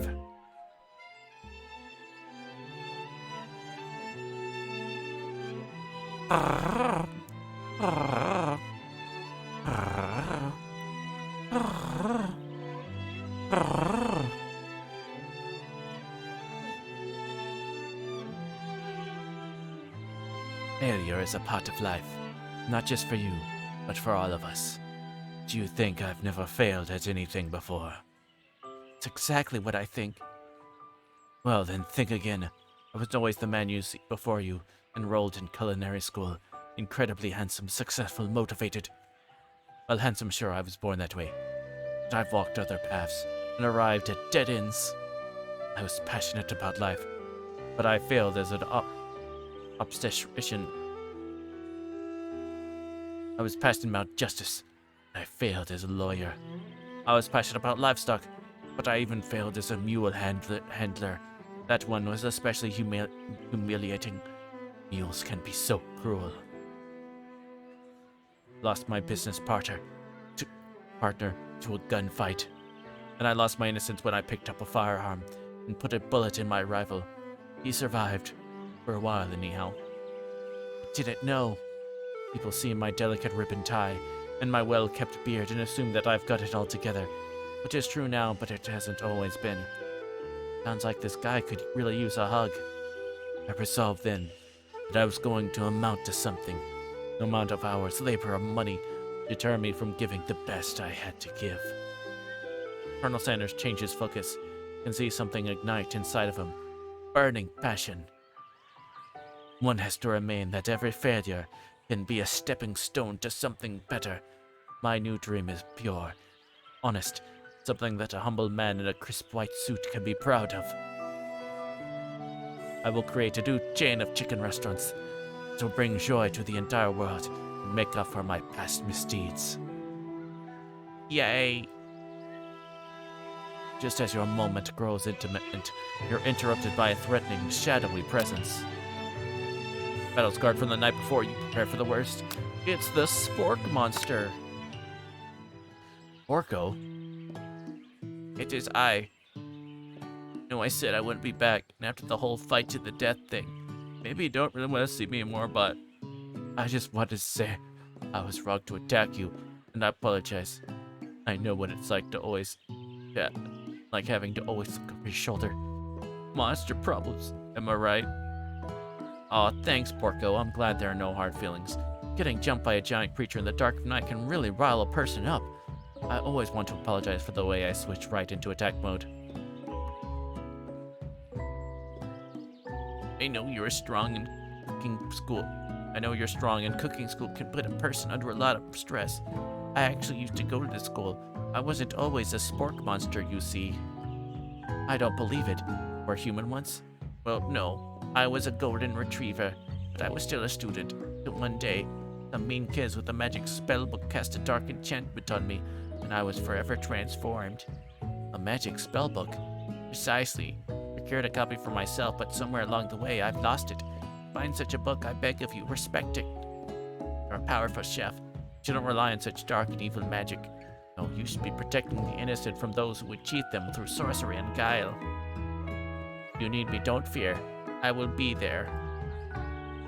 I'll be there for you when the rain starts to fall. Sounds like there are some bad cooks in the kitchen of life. Virgil be Kobold. Together, I'm sure we can defeat them. Come back to my hideaway and we can discuss. Personal infight. Can't imagine what Colonel Sanders' home must be like. It sounds like you're about to find out. Stepping inside Sanders' home, you're surrounded by his things. Start to feel a special bond with him.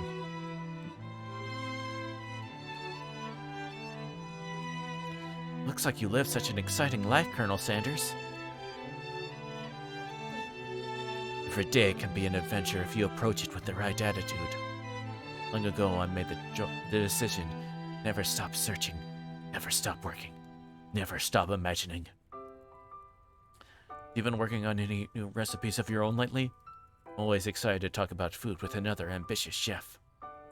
There is something, just a side dish that I've been tinkering with, trying to find the right balance of flavors and textures. Not sure I've nailed it yet, but I'm close. Colonel Sanders' eyes perk up as he starts to wonder what dish you might be describing. It's meant to pair with something spicy, something crispy. Both, perhaps. Now you've got him right where you want him. Reveal your new creation to him, or keep it a secret, just for you. Turnabout's fair play since we revealed the thing to him already. He revealed it one of his secret recipes. Secrets. I thought you're as ready as ever to share your original cooking with Colonel Sanders. You talk yourself out, you decide to dive in head first. Reach into your lunch bag for a special dish that you've been keeping on ice all day. I present to you my original coleslaw. The shredded cabbage dish glistens in the light of Colonel Sanders' low hideaway. Magnificent. Together you chow down on the creamy slaw until just a spoonful remains in the bowl. You mind if I hold on to the last bite? I'd like to have it around so I can admire its taste later. Think back on this moment. I offered to make him more, but he seems like a very sentimental kind of guy. Sure, why not? Please, make yourself comfortable. I'll be back in just a moment. You realize that now would be the perfect time to do some snooping. Around the room are various items that you can look closer at. Each item seems to radiate memories and emotions. Cap and I am to discover more about the Colonel. The scented candle. Pick it up and try to identify the smell. Power tool? Freshly starched collar? Piece of wood floating in a lake? Somewhere of 69? No, it's one of the secret recipe ingredients. It's...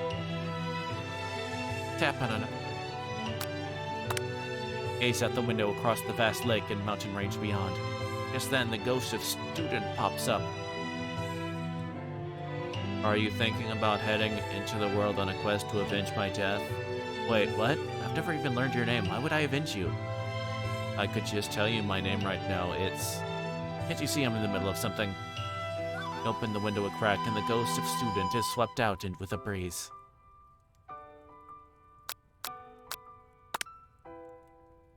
Lock of silver hair is woven through the teeth of the comb. On further inspection, realize that the hair therein isn't just silver in color. You don't want to be like this. This is disgusting. This is awful in every way. If I could kill it, I would. But I legally can't. But I've considered. It's actually made of spun silver. You notice the very realistic stuffed chicken sitting on a corner table. You pick it up. You realize this isn't just realistic. It's real. Taxidermy. Must have been important to Colonel Sanders when it was alive. A little note clipped to the chicken's foot reads, "The true state bird of the great state of Kentucky."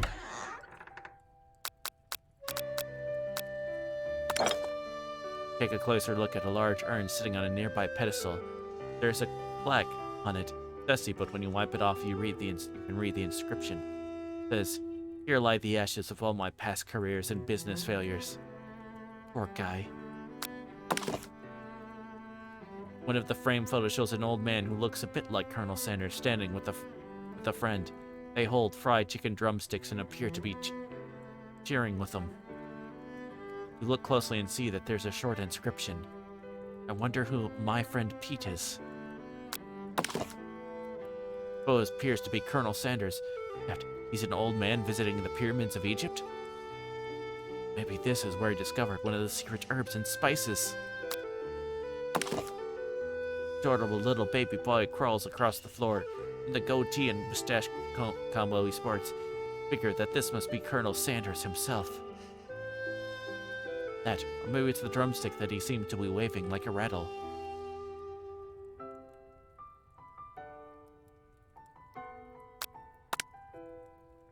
This must be where he keeps the secret recipe. Think for a moment. Number is important to Colonel Sanders, then it dawns on you.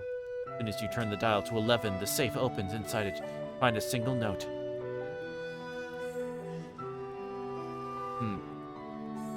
Can chicken be prepared sashimi style? No, no, no, no. Don't do it. Don't. You open the door to Colonel Sanders' closet and find a row of his signature white suits hanging within. Pick one of his hangers off and try it on. No. I'm not going to try sashimi-style chicken.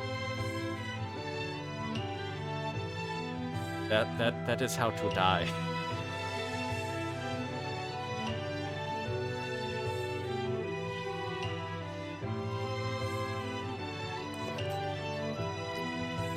The jacket is a bit big for you, but it's soft and comfortable. Give yourself a deep hug, breathing in its scent. You say that home is where the heart is. Is this what they meant?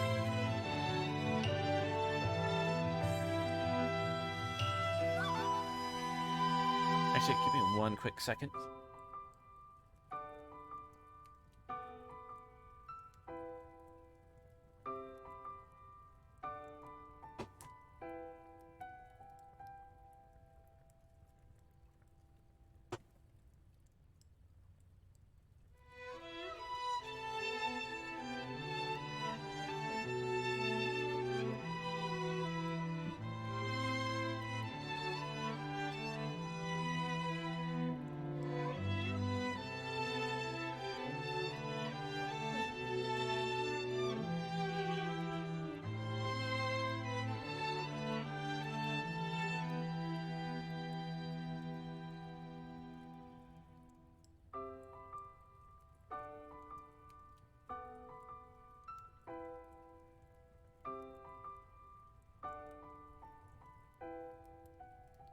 Okay, back.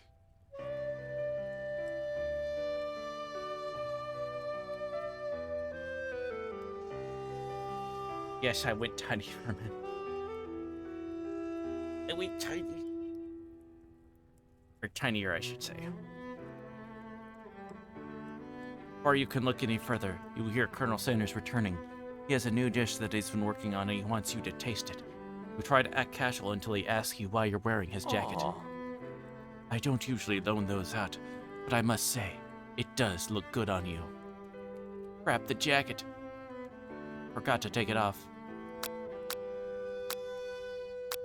I thought now is your moment to make a big move. Tell him you're cold, you fess up and tell the truth.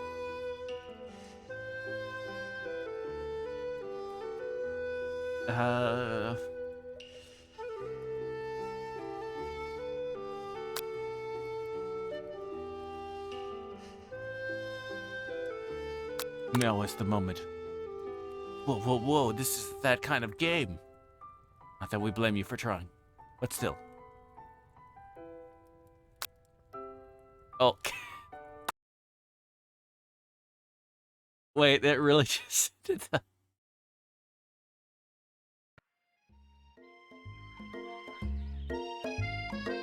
Oh, okay. It really brought us back to the thing.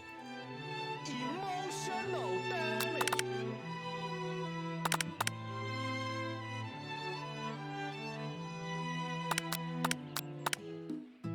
Yes, that was some emotional damage.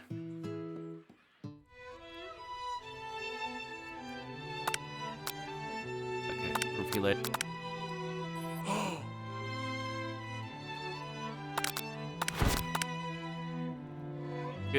Do.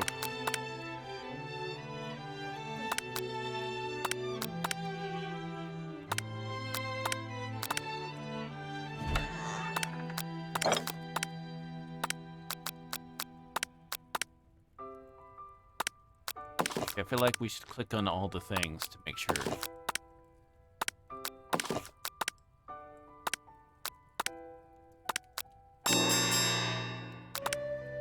Aw.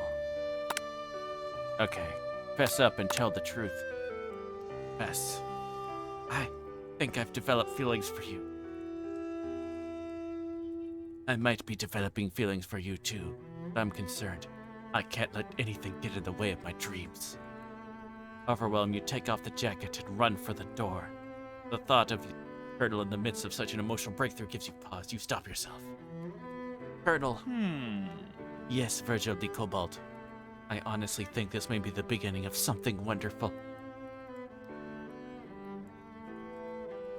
I think you're right.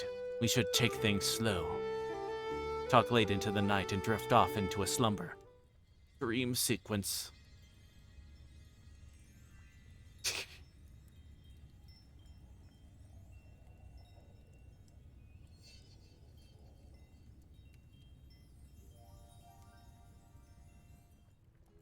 You'll awake to a beautiful morning in Colonel Sanders' hideaway.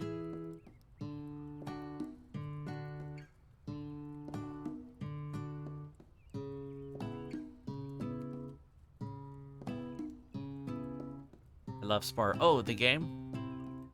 A good game. Sure. You make the right decision on how to respond to Colonel Sanders. Only time will truly tell. Today is a day that could change the rest of your life. Think about the new secret ingredient you just learned about. Oh, yeah. Yeah, it did. Yeah. Okay, I can make it. Some jurisdictions, blank isn't even legal. The recipe is a secret, how will they know? Thoughts are interrupted when Colonel Sanders emerges into the room. He's holding a gorgeously plated breakfast, and your mouth waters at the sight of it. Here's a simple breakfast I just whipped up. It's meticulous. Taste Colonel Sanders' food, and it takes you on a journey. When you return, he's waiting to ask you an important question. So, you say that we're a perfect match. How presumptuous. My cuisine and your taste buds, that is.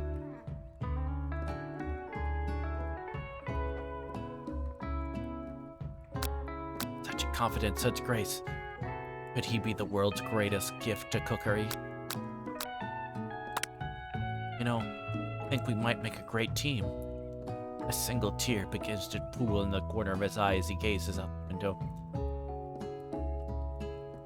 With the right business partner, I know I can't fail. Business partner? He be talking to you? It's all happening so quickly. Overcome with emotion and confused by your feelings, you're on the verge of tears, unable to speak. The only answer you can find is to run out the door and get home. There's still one more day of school after all. University of Cooking School Academy for Learning awaits for no one. Get home to find something very surprising. Your best friend is there waiting for you. Where have you been? Because I had one heck of a night. Been desperate to talk to you about it, but I couldn't find you. I got worried that something had happened to you. It's okay, I was just... it turns out you're fine. I could finally get to seat on the saga of Miriam. Sure, but... I cannot believe what happened to me after school yesterday. I went on a date.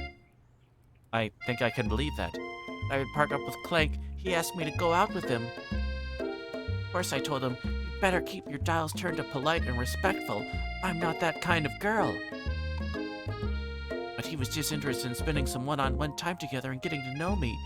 I said, yeah, sure, I can get to know the little metallic guy. Long story short, he took me skydiving with his friends, but things quickly spiraled out of control.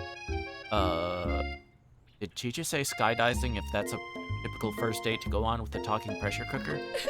And now, I'm not really sure where we stand. You don't give Miriam time to tell her whole story, however. Bottling up the details of your own night is just too much to bear. And I went on a date too, back to Colonel Sanders' house where I spent the night with him. You what? Nothing happened but the emotional connection. Wowzers. Together with your bestie, you feel like you can do anything. When you arrive at school, you encounter your rivals in the quad. You can tell from a distance that they're picking on Pop, though he himself might not quite grasp that fact. Because, you know, he's Pop. What's your swirly? It sounds delicious. Oh, it's great. I'll order you one right away. I'll have my swirly with sprinkles, please. Sprinkles is a dog and a treat. You can get your swirly dipped too. Why don't you pick on someone your own size? Because I'm literally the biggest person at this school. There, that horse that Colonel Sanders rides to school. Who would dare pick on such a gentle and beautiful creature? Got some nerve for Kobold suggesting I pick on a defenseless horse. Now you're twisting my words, and I won't have it. Clench your fist, but the injury from yesterday's mixer accident makes you wince with pain. Doesn't look like you go on cooking like that. Might as well just give up. I'll never give up. Ever. Colonel Sanders arrives just as it appears that things are close to boiling over. A naturally intuitive person, he senses that something has been going on.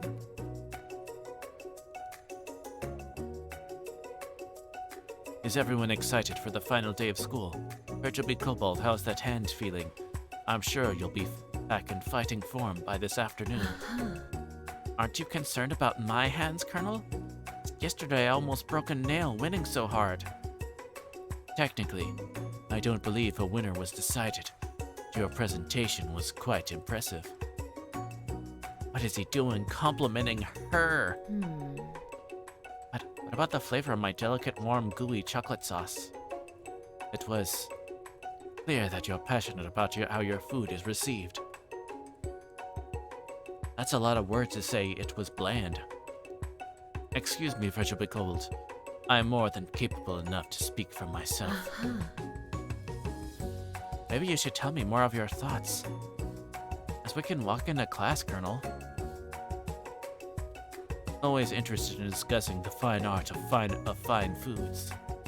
See you inside, Virtual Kobold. Annoyed by Colonel Sanders' inability to see Ashley for who you know she really is, walk across the quad to get some distance. Attempt to distract yourself from how how slighted you feel by that interaction with Ashley. Take out the spell book you recovered yesterday and start flipping through the pages.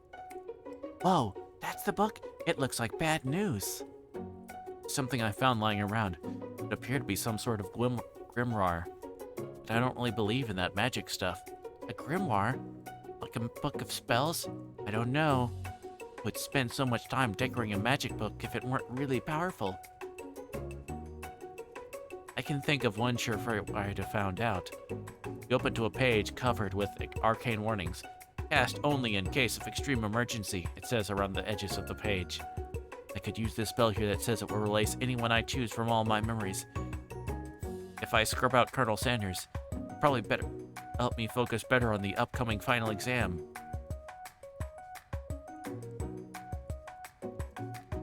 Oh my gosh, no. That is way drastic. You maybe do something like anything else not rooted in dark magic? Maybe tie a string around your finger? Okay, fine, it is drastic, but desperate times call for desperate measures. Got a memory erasing spell sitting right in front of you and a pretty good excuse to try it out. Yeah, how about no? Take your friend's advice and put the book away. It's almost time for class. Sprinkles is already in the room, waiting for the students to arrive. Clears his voice to make a quick announcement. I want you all to know that I feel something of a dog moment coming on, but I assure you it's nothing to be afraid of. Your little nose scrunches up and he begins to breathe quickly. Touch me rather unpredictable, especially Sprinkles. Wait to see what happens. Sprinkles stops in his tracks. He focuses in on the window. The room is deadly silent. You follow his gaze. See a tiny orange squirrel perched on the cherry tree outside. Sprinkles turns frail and runs to the window of the class. He begins barking uncontrollably at the squirrel outside. Terrence! Don't you never to come back here, Terrence! I will destroy you, Terrence! Sprinkles is barking ferociously, drool flying off of his face. Squirrel looks over, but he doesn't say anything back. Wonder, that even a talking squirrel? Who named him Terrence? You'd better not show your chubby cheeks around here ever again.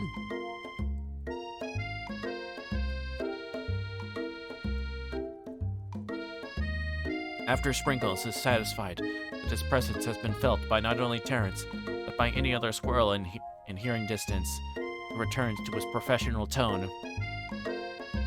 Hey, I apologize for the outburst. This actually brings up an important point. Thank you, Virgil Kobold, for reminding me to dole out this indispensable bit of wisdom, you see.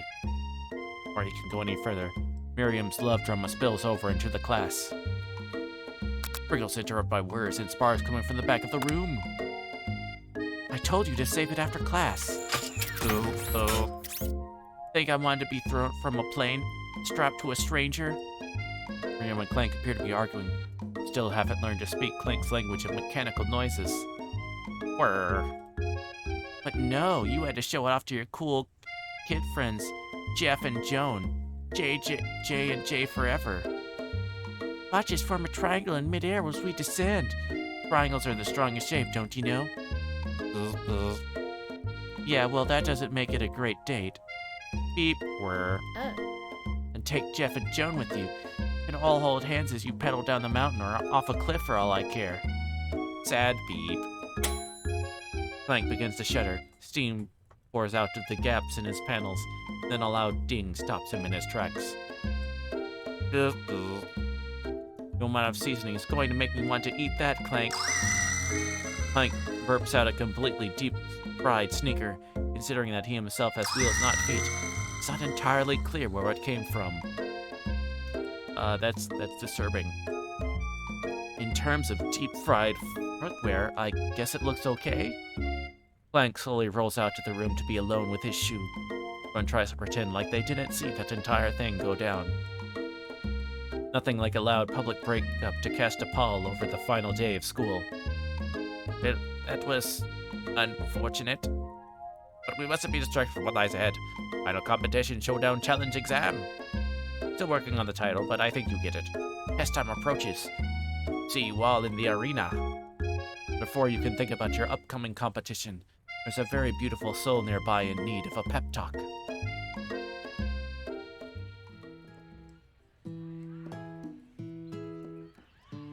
Hey, Miriam, are you okay? Okay, I'm so mad I could smash a tiny mug, spilling several droplets of hot cocoa all over the floor. How could he embarrass me like in class like that in front of everyone? Her tiny cocoa was a delicious treasure. Do you know that this breakup is no joke? Even the source of frustration is such a silly boy.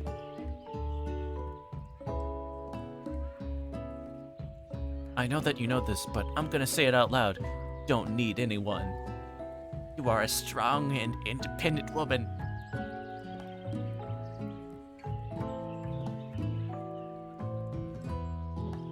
Finger snaps.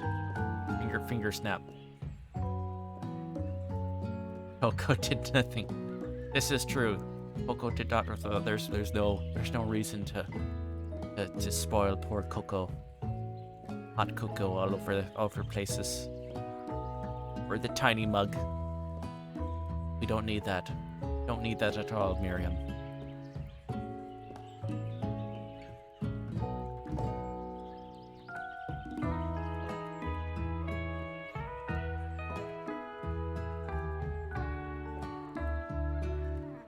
Alright. Me and you, we're gonna cruise through this final test. Hit the carpool lane to Success City.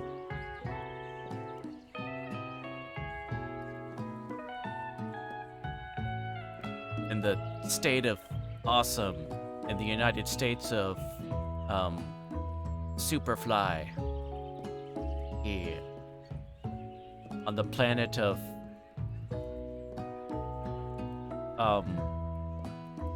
Coolonia, in the system of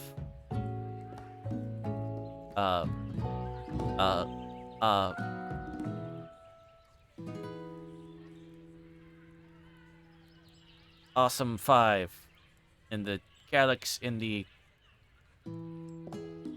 tubular galaxy in the universe of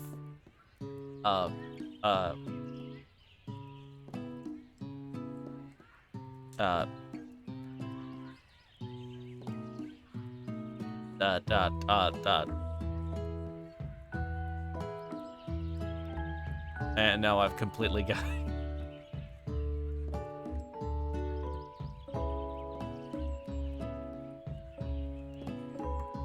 terrific. In the terrific universe. In the multiverse You of... don't want to be like this. This is disgusting. This is awful in every way. If I could kill it, I would. Okay, I'll stop. But I legally can't. And I've considered it. It's time to stop. Okay, I'm stopping. And thank you for the blue check. No more. What the fuck are your parents? Who are your parents? I'm gonna call Child Protective Services. It's time to stop. They're out, okay? They'll be back soon.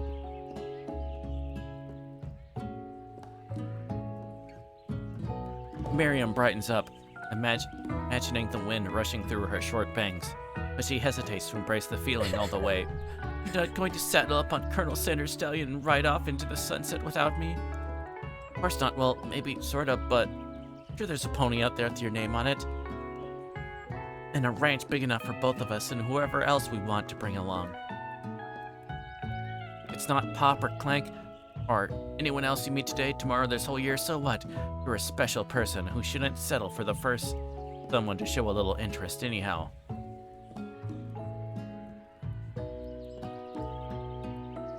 Miriam gives you a big hug and wipes the tears from her cheeks. I should really review my menu for today. I'm going to make a very special soup. And I bet that Professor Dog is going to love it up. While you were pep-talking Miriam, completely missed lunch, but that's okay, because you had a better idea of how to spend the time before your exam. Decided to head to the arena early to practice a dish. This is it, the location of your final challenge, a test of will, a test of courage, a test of talent. Chance to beat the pants off Van Van, the supposed Man-Man, and his eviler counterpart, Ashley. As planned, you begin to run through a quick test of a recipe you've been working on. Courage will be Kobold's famous chicken pot pie. You're practicing for months, making this dish come second nature to you. You're able to quickly get a fresh pot pie in the oven, but as soon as you do, Miriam's session interrupted by Colonel Sanders. Virgil B. Kobold, what are you doing here? There's still time before the final exam. Oh, just taking it all in. I'm big into visualizing success. I'm looking at my station and picturing victory. The pot pie has begun to bake. The smell is slowly filling the space around you. Visualizing, huh? That's too bad. I was hoping you were here cooking something delicious. You're usually happy to share your food with anyone who is hungry, but the last time you let Colonel Sanders get in your head, it cost you a cook-off. Decide that it's time to put your cooking above your romantic desires. That decision gets hard to stick to it when the oven timer goes off behind you. Okay, you got me. Doing a little bit more than visualizing. I know. My nose can smell a pot pie from 400 yards. That's an oddly specific distance, but we'd expect nothing less from such an oddly specific man. You know it was a pot pie just from the smell? Not just a pot pie, but a chicken pot pie with an all-butter crust. But my nose is telling me something else. No, it's burning? Ah, no. I can smell. It was made with a heaping helping of TLC. It'll probably start burning any second if you don't pull it out. A moment of truth. Wow. The best pot pie I've ever tasted. Boys love country cooking and I could eat this all day. No time left. Final showdown is about to begin. Sprinkles lays down the ground rules. There are no rules, that is, except you cook with everything you've got. You step up for the cook-off of a lifetime. You decide that mac and cheese plus the pot pie you've been practicing are just the dishes that'll push you over the edge to victory. Meanwhile, both Van Van and Ashley are prepping wildly elaborate dishes for their usual over-the-top selves. Miriam has her giant magnifying glass and several sets of tweezers. She's definitely prepared to go big, going small. Colonel Sanders seems to be harnessing his 11 herbs and spices, but he's trying to find a way to improve on something perfect. His original recipe fried chicken. The intensity in the room starts at a full 10 out of 10 with a frenzy of action. Everyone is calling out really cool special cooking moves as they prepare their food. Wow, this is getting serious. Colonel Sanders batters his chicken as it levitates through the air. Egg wash. Miriam furiously injects ingredients to an itty-bitty pot of broth. Best friend Baster Blaster. Van Van flexes his pectorals as he chops open a sea urchin. Let's rock and roid. Ashley scoops her pastries off the tray with lightning speed. Shallow personality spatula. Even Clank gets on it. 5 dial pressure point chicken cooking technique. Wait, when did Clank learn to speak English? It's the singularity as was foretold. Mustn't let it happen or the appliance uprising will take us all. Self-destruct. Van quickly unplugs Clank and rolls him out the back door of the arena. You frantically prepare your dish. You notice Ashley has her spell book out. She's going to use some dark magic to turn the tide. You've got a book of your own and you're desperate not to see her win another battle. You take this opportunity to fight magic with magic, even if it's almost certainly evil magic. No, we do it the hard way. Who needs magic when you've got chin? I'm going to do it the hard way. Colonel Sanders sees that you've chosen to win on your own terms and he gives you a subtle wink from across the room. I believe in you, Virgil B. Kobold. Miriam notices too. And I've always believed in you, Virgil B. Kobold, since we were little kids, because I'm your best friend forever. Kern knows that Miriam is at your station cheering for you. Miriam, what about your dish? If you're here cheering, who is cooking? Tiny food, short cook time. I'm actually already done, so I thought I'd help you. Oh, that's sweet, but... Miriam tosses a handful of spices directly into your boiling noodles. It's the secret ingredient. However, she doesn't know that you lied and the ingredient was made up. Where in the world did she get Eye of Newt from? Boiling pot explodes, sending Miriam flying backwards. Watery noodles begin to swirl in the air, bubbling into a dark cloud that thickens and congeals before your very eyes. It is I, Steve, the Spork Monster. Steve? Wait, what happened to Borko? You're not here to battle me, are you? These Spork Monsters are many. I think Borko had the day off. You have conjured Steve, and I hate to battle, so I say you're doing pretty alright. Oh, hey, you're in the middle of the school cooking competition. I love this stuff. It's better than TV. You crazy kids and your culinary skills really impress me. Mind if I hang out? I'm sorry, Steve, but I'm kind of in the middle of something. Do you mind? Steve, the Spork Monster, notices that you've got the Grimar stashed beneath your cooking station. I see what you're up to. Crisscrossed some magical items and accidentally summoned me, huh? Yeah, you guessed it. If you're here, would you mind tossing some fresh noodles in a pot of salted water? I'd love to. Want to be a top shelf, actually. You know, when I was just a little spork pup back in the old country, you could feel a Spork Monster winding up to tell a very long and involved story. Don't know exactly where they came from, but it seems like it was probably lonely there. Actually, you know what? Maybe you should watch from the stands. I really need to focus on this competition. I understand. It's kind of like that time in Monster School I had fallen asleep during scare tactic class, and when I woke up.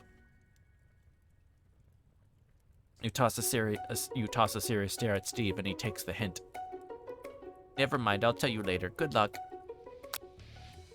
Having suffered this huge setback, don't know how you could ever win. Give up and drop out of Coloring Skull. You summon extra power from deep within yourself. Do this, I have what it takes. I came here to win. Bear turns mac and cheese orange as culinary energy flows through your body. My heart is pure, my hands are steady, my taste buds have been preparing their entire lives for it. Yes, Virgil the Kobold, you are the chosen one. You will avenge me. Power you've been summoned immediately fades back out. You interrupt my inspiring monologue. Sorry. My heart is pure, my hands are steady. My taste buds have been preparing their entire life for this moment. I will show the world my cookery. Begin to levitate off the ground, energy courses through your body. You know that with this power you can do anything. Except turn back time, which would be super useful, because while you were powering up, your chicken pot pie overcooked in the oven and can't be served. Don't worry, dear Fortune Kobold. You may have suffered some setbacks, but all is not lost. Impressed with your fortitude, Colonel Sanders decides that you have earned his support. I have been watching you today, and I must say I'm truly impressed. You've been thinking on your feet and rolling with the punches. Steps up to your station and stands right beside you. I'm here to help. All you've managed to make is mac and cheese, and time is almost up. You're going to need it. Colonel Sanders, what about the test? What will happen to you? What about the rules? Following the rules has never really been my thing. I follow my heart. What a guy. Colonel Sanders unfolds a delicate white towel to reveal the most delicious fried chicken dinners you've ever laid your eyes on. Besides, sometimes unexpected combinations can have surprising effects to surpass individual efforts. You suggesting we combine forces, we can perform the perfect food union. Time's up, students. I'm expired. It's the moment everyone has been waiting for you. You must now prepare to present your dishes. A handful of students stand tall. The class seems incomplete. Seems we're missing some students. Pop, Clank? From off screen, you hear a pure and innocent giggle that can only come from one student. Hehe, I'm flying. Sounds like it's coming from the broom closet over there. Miriam, would you mind?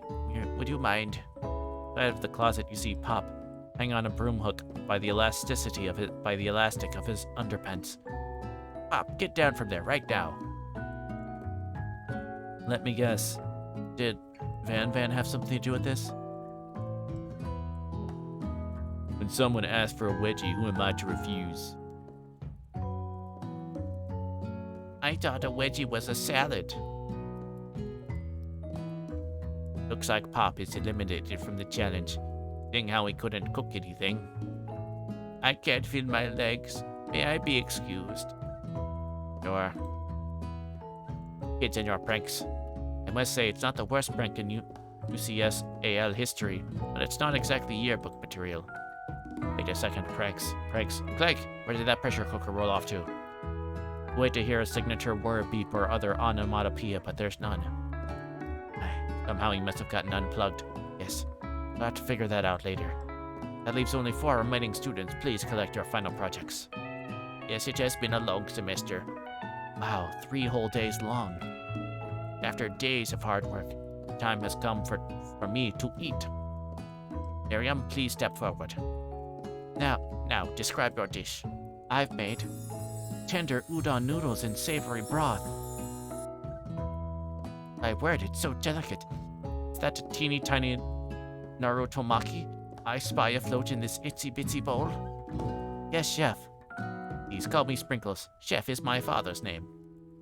Yes, Sprinkles. And some green tea made from baby tea leaves that I picked myself. Sprinkles carefully sniffs around the dish before opening his mouth and letting just the tip of his pink dog tongue into the bowl. Sublime.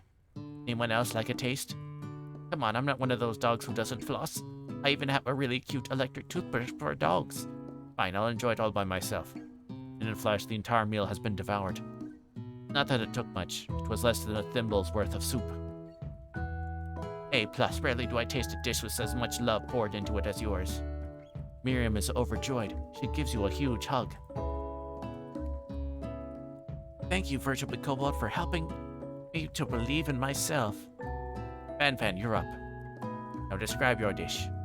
I made uni over smooth egg custard and an axe-hewn urchin cells topped with caviar. You screw up one type of urchin with spines from a second, different colored type of urchin? Yes, Sprinkles. Bit much, don't you think? That's exactly why I did it. Bit much is kind of my brand. Doesn't it look cool? Sprinkles leans in to sniff the uni. He can't get his nose close on account of all the spines. He begins to paw it erratically, causing the custard to slosh around. Woof woof. Please be gentle with my cuisine. Finally, Sprinkles goes all in, tongue first, but he can't get past all the needles. Reels back at his tongue is poked and prodded. Youch, my tongue. The professor appears to be having an allergic reaction to the sting. I can't eat it. It keeps poking my tongue. It's qualified. Stunning turn of events. Who would have made the thought that serving food in a bowl made of needles would make it difficult to eat? Rejected. Van does not go gentle into the night. Disqualified for glamour. Don't discuss it. This isn't the last you've heard of me. Before forcing us to endure his swollen tongue for another moment, Sprinkles graciously laps up a bowl of milk. I know. Yeah, I'm a dog and I drink milk. Get over it. Sometimes it helps calm my agitated tongue. I glare. Next student, Ashley. It's time to step up. Now describe your dish. I made orange blossom Turkish delight in a light rosewater syrup, topped with French meringue and connected by sugar glass. That actually doesn't sound too bad. Indeed. It's quite delightful, however, I'd ask that you please refrain from eating it or attempting to taste it in any way. It's very fragile and meant to be a display piece. Don't eat the food at a cooking school. To toast in your ears or something, Virtual Kobold. I told you, it's a display piece. Ashley, I must say, it is beautiful. However, this is a cooking competition at the cooking school.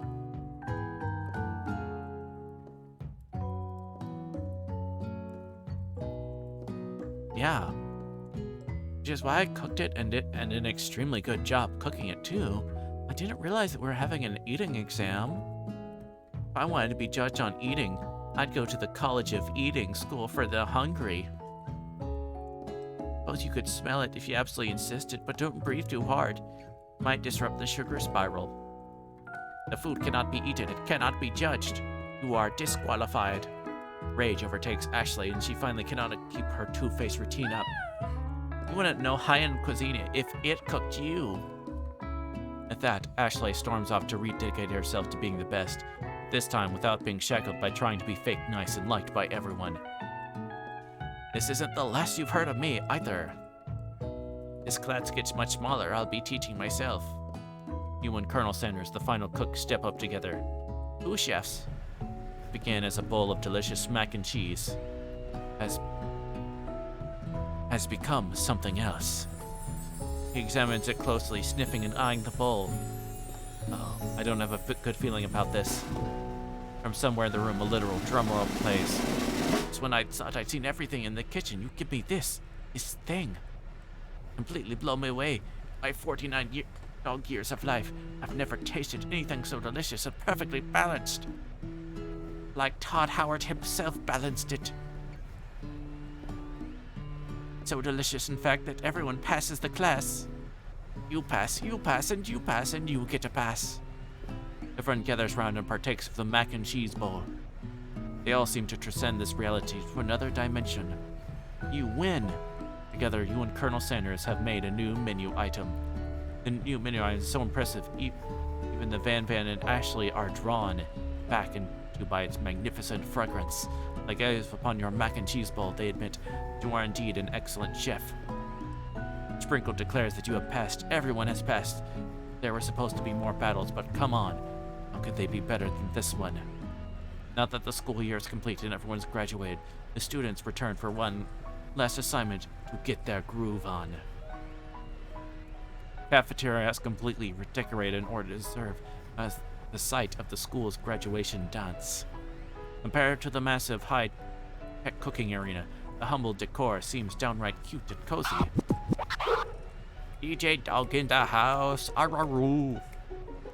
You knew that Sprinkles was a master chef, but also a world-renowned turntablist who says you can't teach an old dog new tricks. Van and Ashley tell everyone that they've committed themselves to righting the wrongs as they did while they were the villains.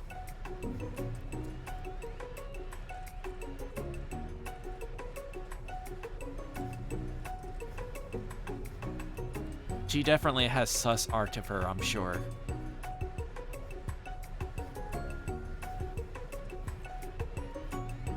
Moving on. For a moment, you actually believe them. Not another haunting. No ghosts allowed at graduation. It's clearly written in the school's bylaws.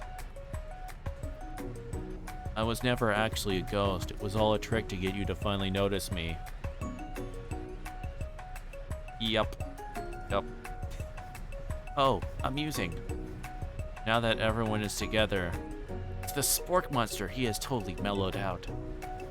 Everyone, the Spork Monster is no more. Here on out, I'd prefer that everyone refer to me by my new name, Party Monster. I like how every time the Spork Monster has shown up, I basically changed the uniform. Damn. Students tried to finish what he has to say, but everyone is too wrapped up talking to Party Monster. Dejected student walks off. Maybe things didn't work out for Miriam romantically, but she found the love in her cooking. You know she's gonna do great. A red carpet rolls out across the floor of the ballroom. It's like a Hollywood movie premiere. Who could command such an entrance? It's Pop. He's arrived late to the dance, but apparently for good reason. Walking the carpet, you see him perched atop his dirty chef's hat. A crown? Welcome back, Pop. No, you weren't able to complete the final exam and accept your diploma. We had it mailed directly to your father. We figured it was the least we could do for the school's dean. Oh, now I get it. And we get a new wing on the school, not to mention the honor of educating the son of the chancellor of such and such. The music at the dance is interrupted by the sound of sparking and electrical hissing.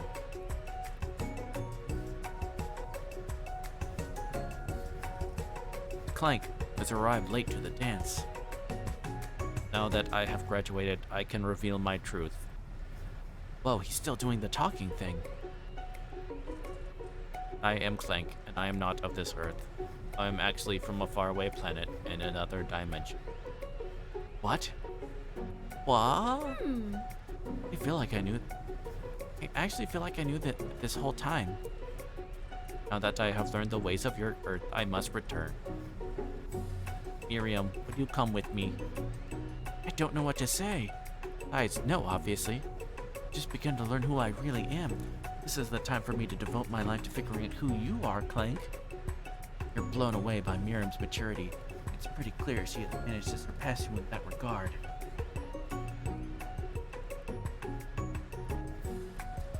I understand, kind of. Humans are weird. Portal opens up and Clank disappears through it. Finally, Colonel Sanders has arrived. Howdy, classmates. Like the first day you met him, he has come prepared to feed the entire class. However, it's not enough to just give them a bucket of chicken. This time, it's a full meal. I didn't get to be the most famous chicken man in the history of chicken. And man by not reminding people to go out and buy my chicken. The end. No, it's not the end. Everyone feasts on their delicious chicken dinner. Colonel Sanders finds you sitting at the edge of the dance floor. Colonel Sanders?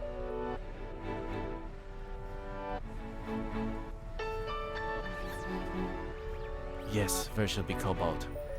I couldn't help but wonder, was our final exam team up purely an active strategy carried by two cunning chefs? Is it something more? Afraid I can't answer that question directly. Instead, I'd like to ask you a question of my own. May I have this do-si-do? Colonel Sanders extends his hand to you. You feel a surge of energy jump off the fingers. It's in the hand of a master chef, but dedicated to the craft of fine cookery. Tender yet refined, so milky smooth, fingers like finely battered drumsticks. Two are turned in flour, soaked in buttermilk and dusted with exotic spices. But they do not reach for tongues, a knife, or even a spork. Tonight they reach for you. Though our feet may tire of dancing, believe that this is just the beginning of our steps to Colonel Sanders. You not only join me on the dance floor, but in the kitchen, my co-chef and partner in both business and in life. You gasp, could it be? Is he really saying it? Me and you? Together? Ever since I met you, my dream changed. Not enough to simply open the world's greatest chain of fried chicken restaurants. No, even then, my life would be incomplete without you by my side. So what do you say? Say, I love you, Colonel Sanders. Oh, they said the thing. They said the title. Yay. The end.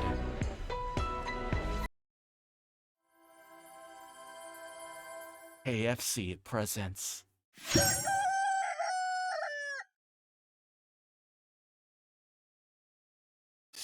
Oh, is it going back to the start menu?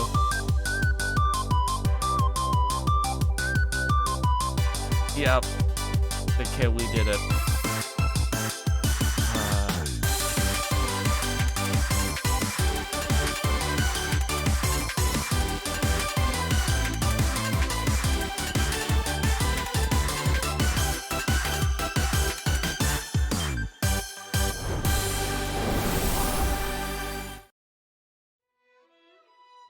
Yep.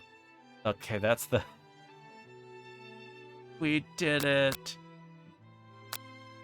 Oh my gosh.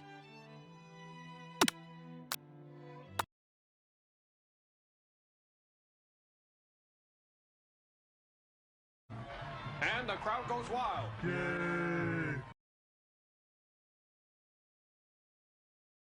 That basically, that just took 2.5 hours.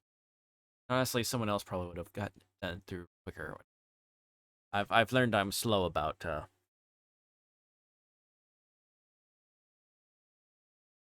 I am slow on going through things that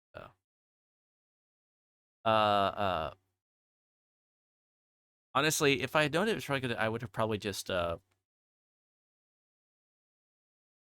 I should have looked how long that was, and honestly, then I probably would have just like done one night break from Higurashi and then just did just blah blah blah. Did that.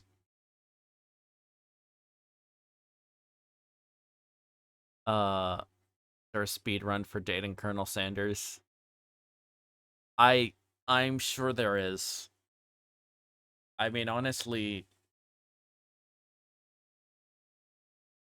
because there's even the fast forward, there's that fast forward button or whatever. So I imagine they're go through it quick or whatever.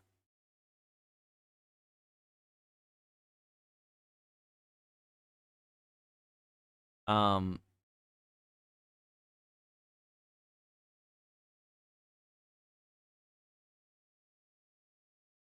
uh, well, it doesn't have Steam achievements. Okay. That's my only big negative thing. There are no Steam achievements. Well, how will know people I finished this game? Well, they can see the playtime, I suppose. But still.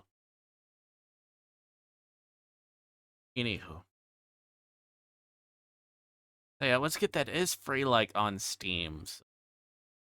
I'm escaping to the one place that hasn't been corrupted by capitalism. Space! I'm not gonna lie, that actually works considering we just did a game that's a promotional. That's just a giant advertisement for a large corporation.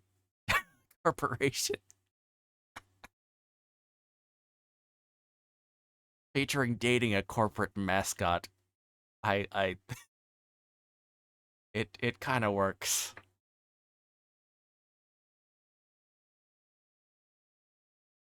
But sadly, with things like SpaceX and Blue Horizon, isn't it? Space is no longer safe from. Uh, sorry, Tim Curry.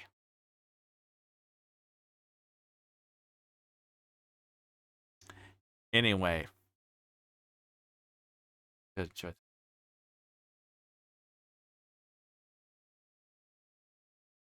Why are there no McDonald's dating games? You seen the new Hamburglar? No, I've not seen the new Hamburger. Let me look that up. But I considering the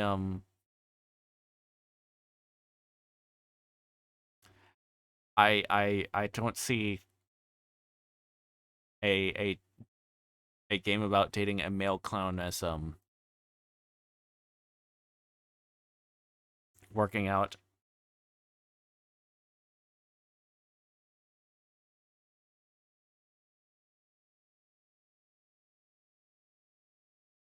Okay, it's just a guy now.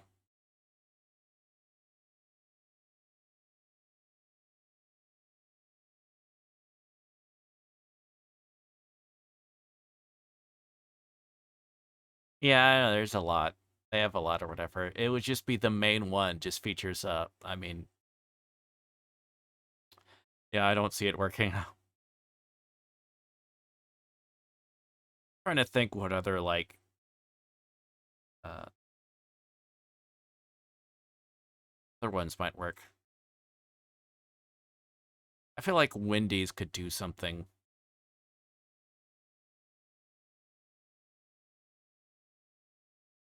Um, not like a dating or whatever, since they did the.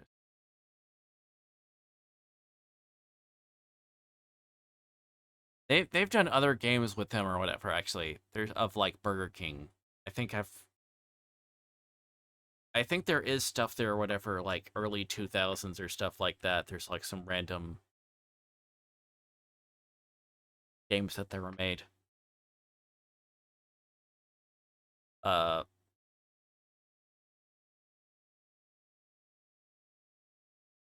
yeah.